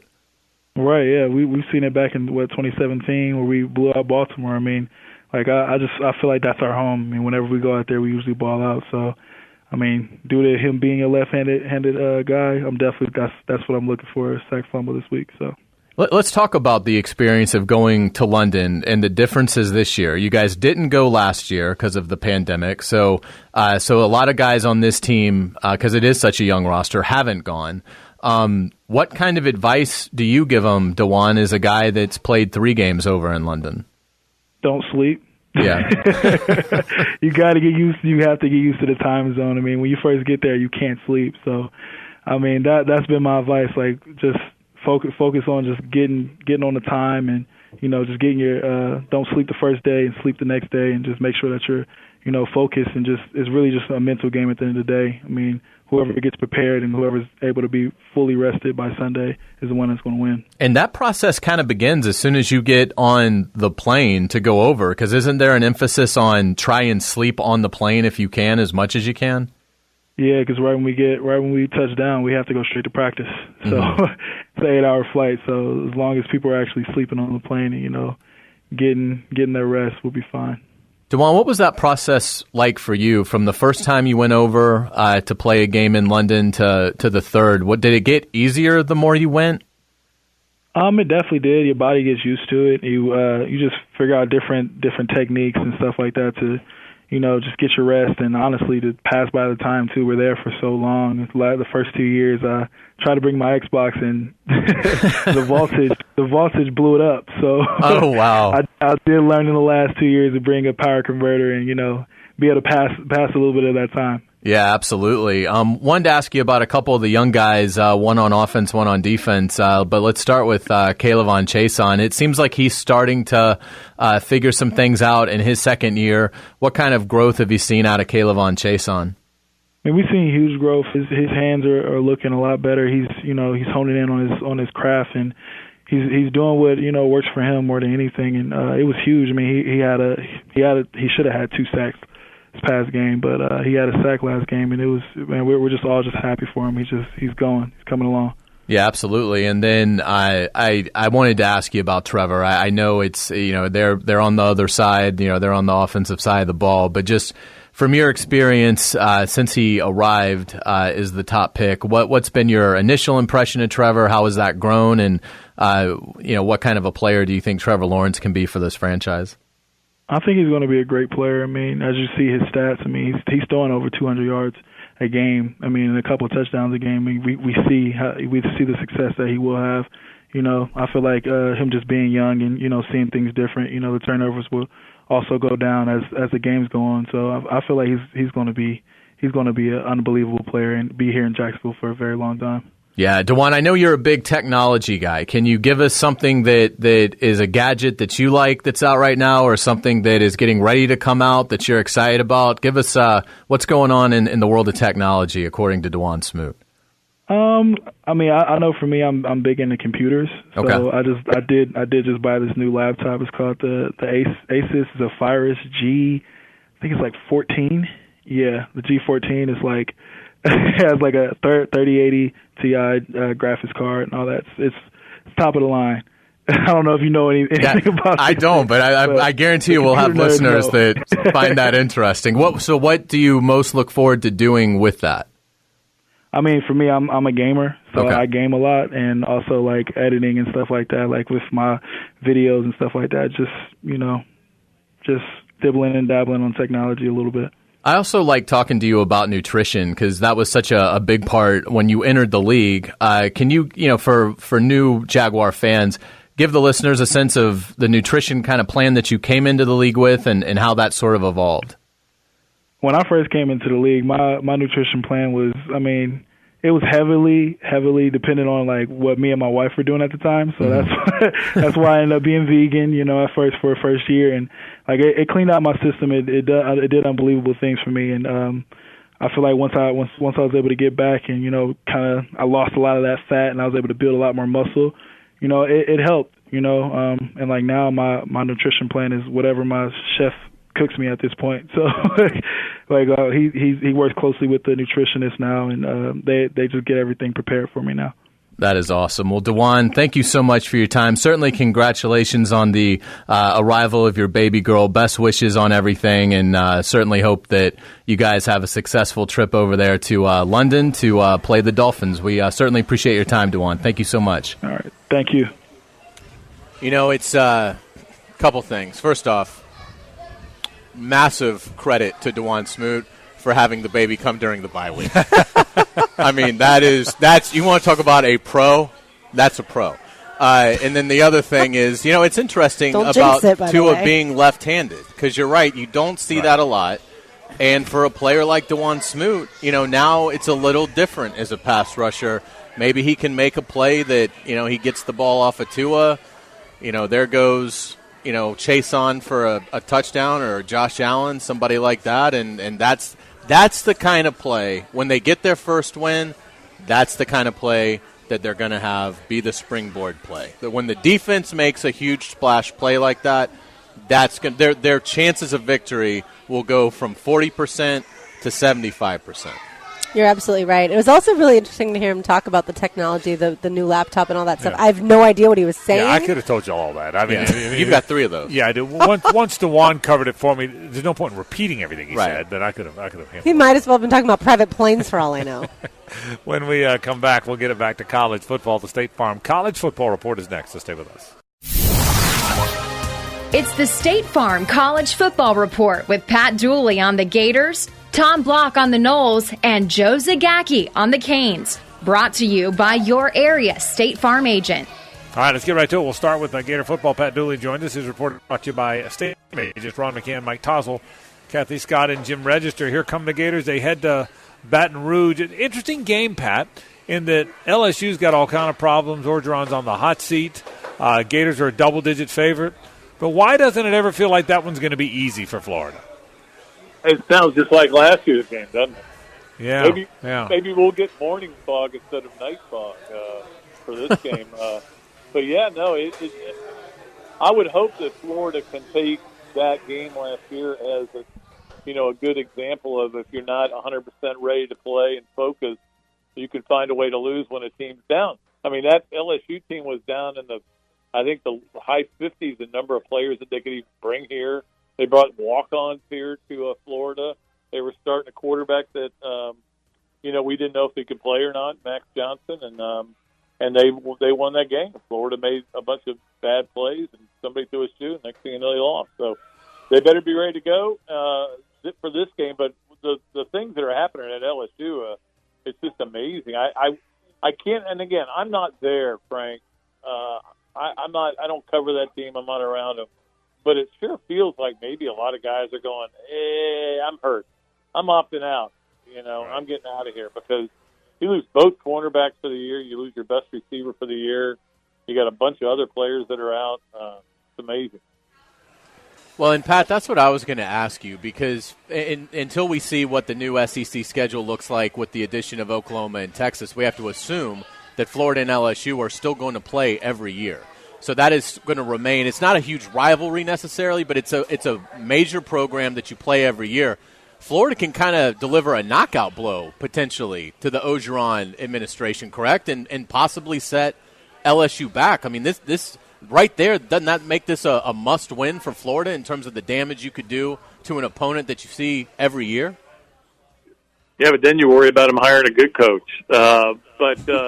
No, that's definitely something. Now, I will say this. I think when they come up with the new schedules, and again, we don't know when that's going to be. Could be 25 before that.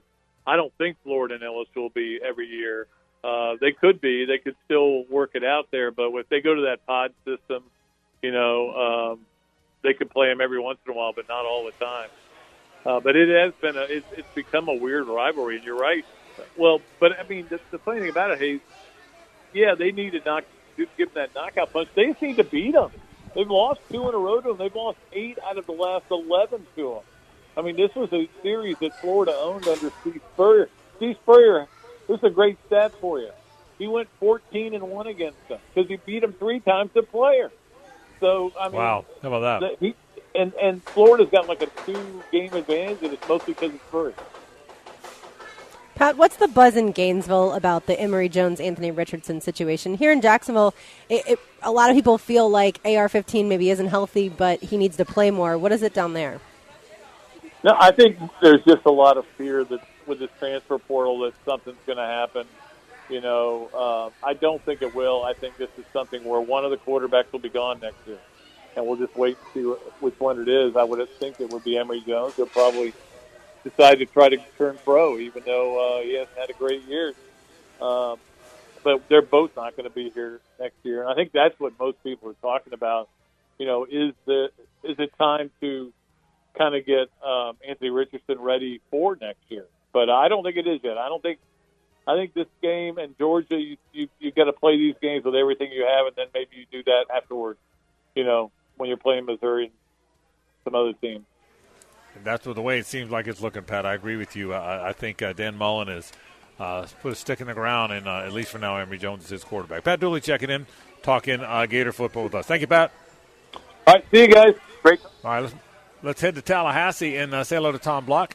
His report is brought to you by State Farm agents Margie Williams, Scott Hobson, Mike Nickus, Randy Taylor, and Craig Dewhurst. Tom, great to have you on, and by now we can say it. There's real progress in the program. That was a terrific win on the road last week for Florida State.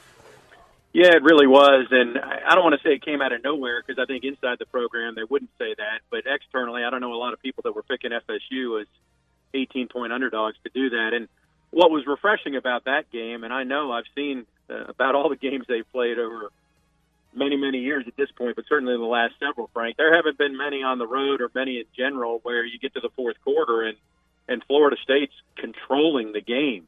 It's not coming down to the last possession. I mean, I know there was an onside kick at the end, but there really was never a doubt.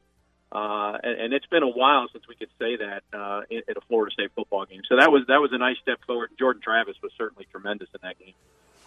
And Tom, I think you'd love to play this week because of the momentum, but that's the schedule. The Noles are off, then UMass. So in a sense, maybe the silver lining to that is, but now you get basically 3 weeks to get ready for Clemson and really do a thorough self-scout.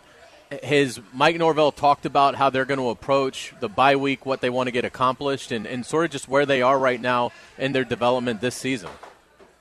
Yeah, well, Mike Norvell, he wanted the bye week because they've been really beat up. So I get your point about momentum and trying to pick up right where you left off. But I do think, especially the offensive line, I mean, they had all the parts and pieces that they wanted to have at the beginning of the year. They had them start the North Carolina game, and then Love Taylor went down. But none of those guys is 100%. I know you say that about any football player this time of year, but they've really been pretty dinged. And not just there. So I think from that standpoint, they do need a break. What they're focusing on this week is the typical bye week stuff. So it's fundamentals, not necessarily game planning. And to your point about whether or not they're working on some wrinkles for Clemson, we're just a month removed from them catching a lot of flack for what happened with Jacksonville State. So if that's what they're doing as they prep for UMass, they certainly aren't going to advertise it. You know, I think I've said on this show, and I still believe it, Florida State needs to worry about itself and continue to get better. And they took a step forward against North Carolina. They need to take a step forward this week and again next week against UMass. And then they can start figuring out what the Clemson week looks like. Tom, you mentioned the offensive line. That's one area that has been awful the last few years. You mentioned that it's healthy. How much better is it now moving forward in year two under Mike Norvell? I lost you there. Yeah, I lost your question there. Something about the offensive line? Could you repeat it? Sure, yeah. You mentioned that the offensive line is healthy. Just how much better is the offensive line this year than it has been in recent years? And certainly we've bemoaned how bad it is. Yeah, well, I think now that they have the key is Maurice Smith being back at center. He's probably their best offensive lineman. Now he's battling a back ailment, but I mean he played the first half of Notre Dame and then didn't play the next 4 games. Until he came back, the 2 games that they've won now. So that shows you how key he is up there. Compared to year over year, I would say if they have all their parts and they continue to play together the rest of the year, yeah, this line is improved from last year, but it's still not where they need to go. They've got somewhere between 6 and 8 offensive line commits that they're trying to bring in. I mean, they just need bodies. The guys that they have in from the most recent classes need to get more weight on them and develop more. So you just can't flip a switch on the offensive line. But, yeah, if the 5 they're running out there and the 6, if you count Devontae Love Taylor, if he's healthy enough to play, they've basically got 6 or 7 bodies to go the rest of the year. And if they can stick to those 6 or 7, it's definitely improved OL over the last couple of years. All right, Tom Block checking in, talking FSU football with us. Thank you, Tom. You bet. All right, let's head down to Coral Gables. Joe Zagacki is the play-by-play voice of the Canes. He joins us now. His report is brought to you by State Farm agents Joe McGee and Susan Helwig. Joe, great to have you on. A nice week at the beach. Shocking. Joe Zagacki at the beach with the family. Just a very shocking development in South Florida. That sort of led the news cycle. North Carolina didn't look very good against Florida State. I know Miami's more worried about Miami than they are the opponent. But big game here, man. Big game. You don't have De'Aaron King. What's kind of the mindset of the Miami team? Big game for both teams. The albatross of expectations kind of wearing out both teams. For Miami, I think they've looked at it and said, okay, it's a new season for us. We had the bye week, or really kind of a week and a half. So Miami's only played 1 conference game.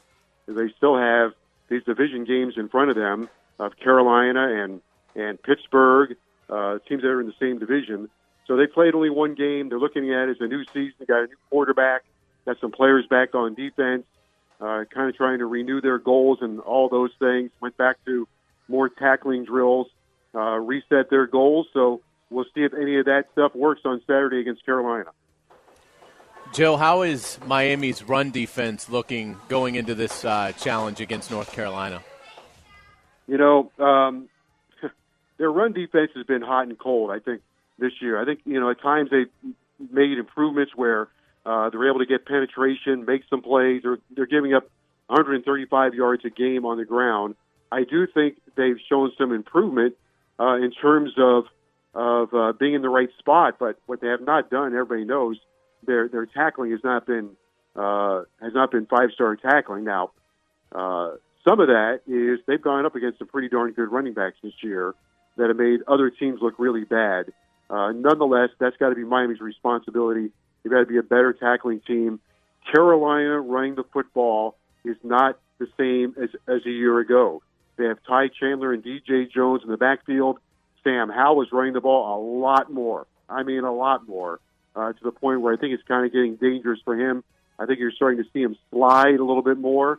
But they don't have the home run hitters that they had in the backfield a year ago when they gashed Miami for 554 yards on the ground.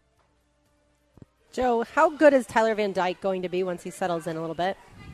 That's a great question, Lauren, and I'm hoping he's going to be great. I'm hoping he's the next Vinny Testaverde or Bernie Kosar.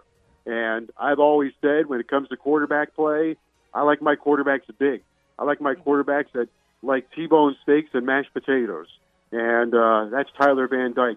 He's 6'4", 224 pounds, and the width of the field is his arsenal. He has got an arm of arms. Now, I'm not sure what his touch is. I thought going into the Virginia game, the problem was going to be, would he be a statue or would he be able to take in all of the information, process it, and get rid of the ball? He got better in the second half. In this game against North Carolina, he has to get rid of the ball in a hurry. He does get the ball in the air quickly. And as I mentioned, he has the width of the field in his arsenal. I think he's got a chance to be very good. But the peculiar thing about this is he and Jake Garcia were supposed to battle this out. So I don't know if he's the number 2 or number 3, or if he's number 1 now by default because the other two guys are hurt. King's out for the year. Garcia's probably done until sometime in November. So he's number 1. He could have been number 2, might have been number 3. He's what Miami has. I'll tell you this, though. The players believe in him. They voted him as the captain for this game. That's always a good sign when your teammates believe in you. Well, you made a great point a minute ago. I didn't even think about this. It's the middle of October, and you've played one conference game. So despite all the doom and gloom out there, Joe, they could get on a run and be just fine, couldn't they? I mean, I didn't realize. I mean, I know the schedule. It just didn't dawn on me. They've played one conference game, and they're going to play again on October 16th. That's a weird schedule. Well, for all the hullabaloo, they're probably one game off where they should be. They're 2-3. They should be 3-2. You can make people want to make the argument about Michigan State. Oh, you can't lose to Michigan State. Well, Michigan State's undefeated right now in the Big Ten, and Mel Tucker's got them playing really good football. They got the best running back in the country through the transfer portal in Walker. He's made everybody else look just as bad as he made Miami look. So they should be 3-2. Could they be 4-1? Maybe. They've had a slew of injuries. You're playing without your starting quarterback. You're playing without your starting center. You're playing without your starting left guard. Those 3 guys are out for the year. They were without their starting weak side linebacker. They were without their starting striker. They were without one of their starting defensive tackles. They get those 3 players back on defense. So I think the proper move is to say, we got a new quarterback, we got a new leader, we had 7 games to go in this ACC thing. Maybe you beat Carolina, it lights the fuse. That's the way they've kind of been the last couple of years. They rip off 3 or 4 wins in a row, they get confident, and then they kind of get kicked to the curb. So what Manny Diaz has to find in his program is consistency. They have not had that for the last year and a half. Great point. Joe Zagacki checking in, the play-by-play voice of the Miami Hurricanes. Thank you, Joe. Okay, thank you. All right, that is the State Farm College Football Report. Pat Dooley, Tom Block, and Joe Zagacki. 1 segment to go. We're live at Bono's. Back in a moment on 1010XL and 92.5 FM. The Kitchen and Flooring Design Center is the best in the business, and so is Bono's Pit Barbecue. If you don't see a pit, it ain't legit. You already know that. Hayes had the brisket, Frank's getting ribs. I went with the very healthy and delectable green beans. All right, we touched on this subject a little bit earlier in the show with Oklahoma and the way that they've handled their media this week, but Hayes, take it away. All rise. Now, Hayes Carline's closing argument. Hear ye, hear ye, hear ye. Presented by the personal injury law firm of Harrell and Harrell. Order. I like Lincoln Riley. I think he's a brilliant coach. I think he's got a tremendous future, whether that is at Oklahoma or wherever he wants to coach. But this week was a real embarrassment, I think, for Lincoln Riley, and in a week that I think he'll look back on and wish he'd handled better. We know about the Sooners' quarterback controversy between the incumbent Spencer Rattler and this phenom Caleb Williams, who directs them to this unbelievable comeback over Texas on Saturday.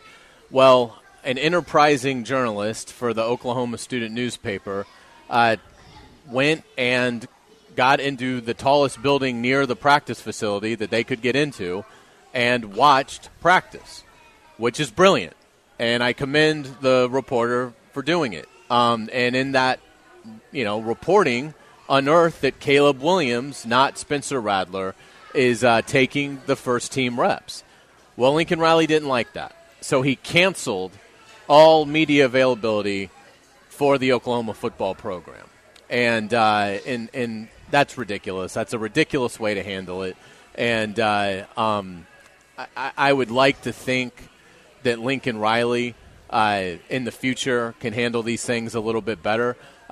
This is what happens when you're the coach of a program that has the interests of hundreds of thousands of people like the Oklahoma program has. This is now one of the biggest stories in college football. Who's going to be the quarterback?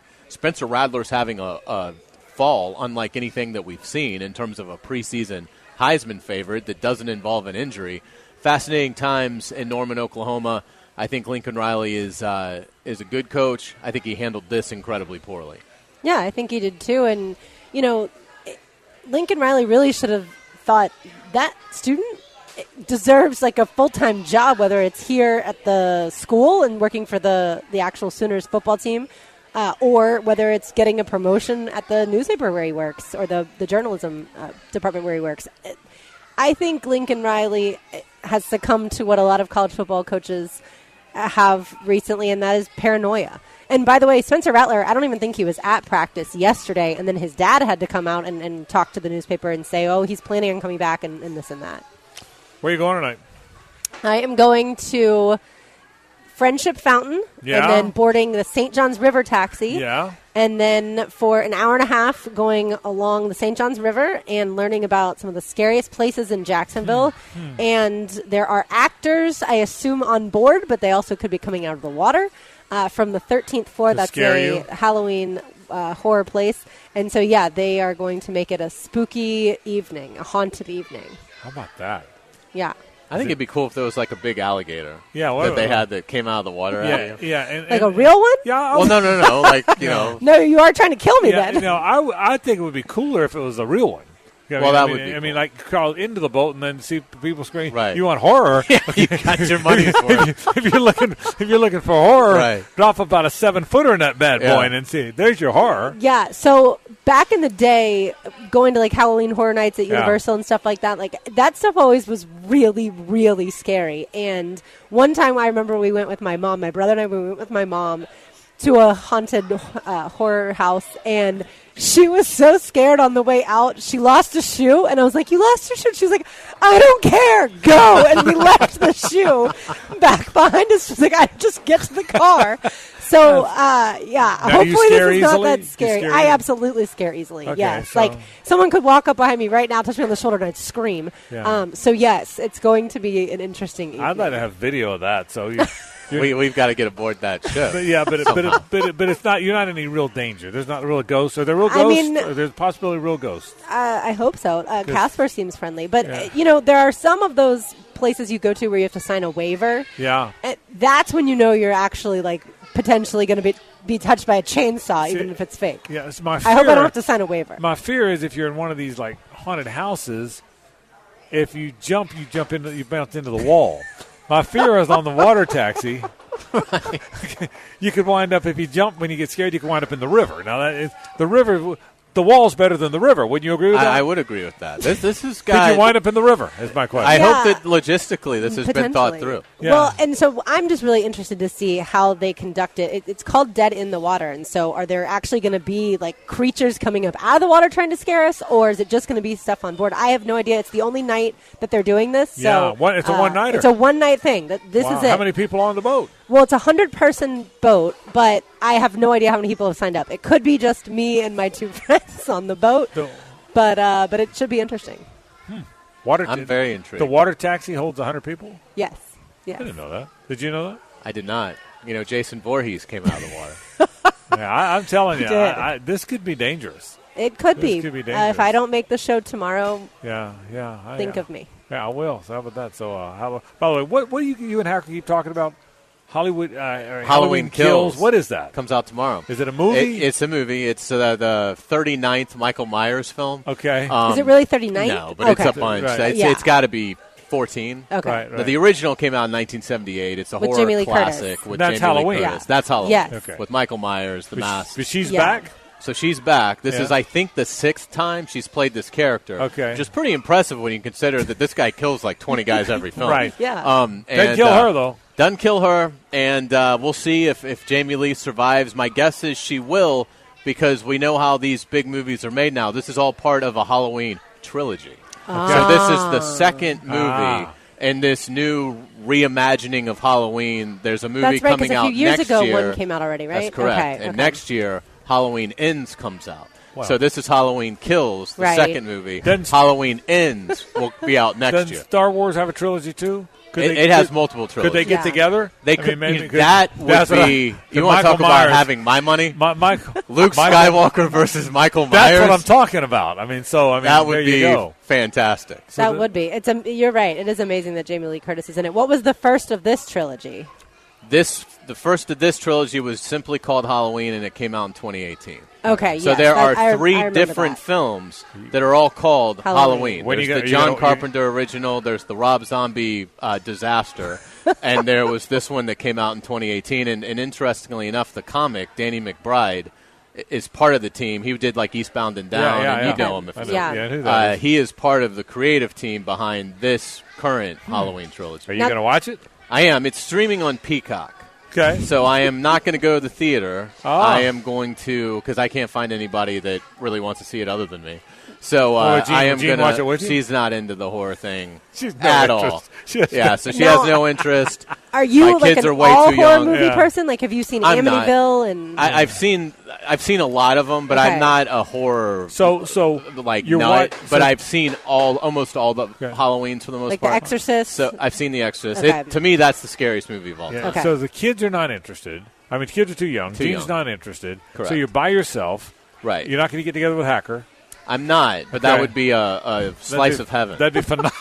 That would be phenomenal, is what that would be. So here's what I want to know. You just might yell and scream by yourself. Yes. Yeah, I am going to probably watch it. If you want the breakdown, I will probably watch it tomorrow during the day before. Because so you can't be too scared. Exactly. So I have the whole day to get beyond the movie. Well, I will not. I can't watch the movie at like midnight. You can't. I'm disappointed. I'm disappointed. I'd have to watch I think you ought to watch it at 1 a.m. At least 2 comedies after I think you need to watch it at 1 a.m. No. And I've been to your and Jean's house, so I think you need to go all the way upstairs place where it's kind of cozy. Right. And turn on all the lights. So who screams more, you watching that movie or me tonight? You tonight. You tonight. I won't. You tonight. Yeah, I'm not what I'll do is I'll watch it like with my kind of hands over my eyes a little bit. Yeah. And I might turn down the sound if the music's a little too creepy. Like I'm bad. I'm not. Dude, I'm a poser. I'd be so wussy. I'd fast forward to get past the bad parts. So there's that, folks. That's our program. Thanks for being part of it. We're out of here. We'll see you tomorrow. Same bad time, same bad channel. So long.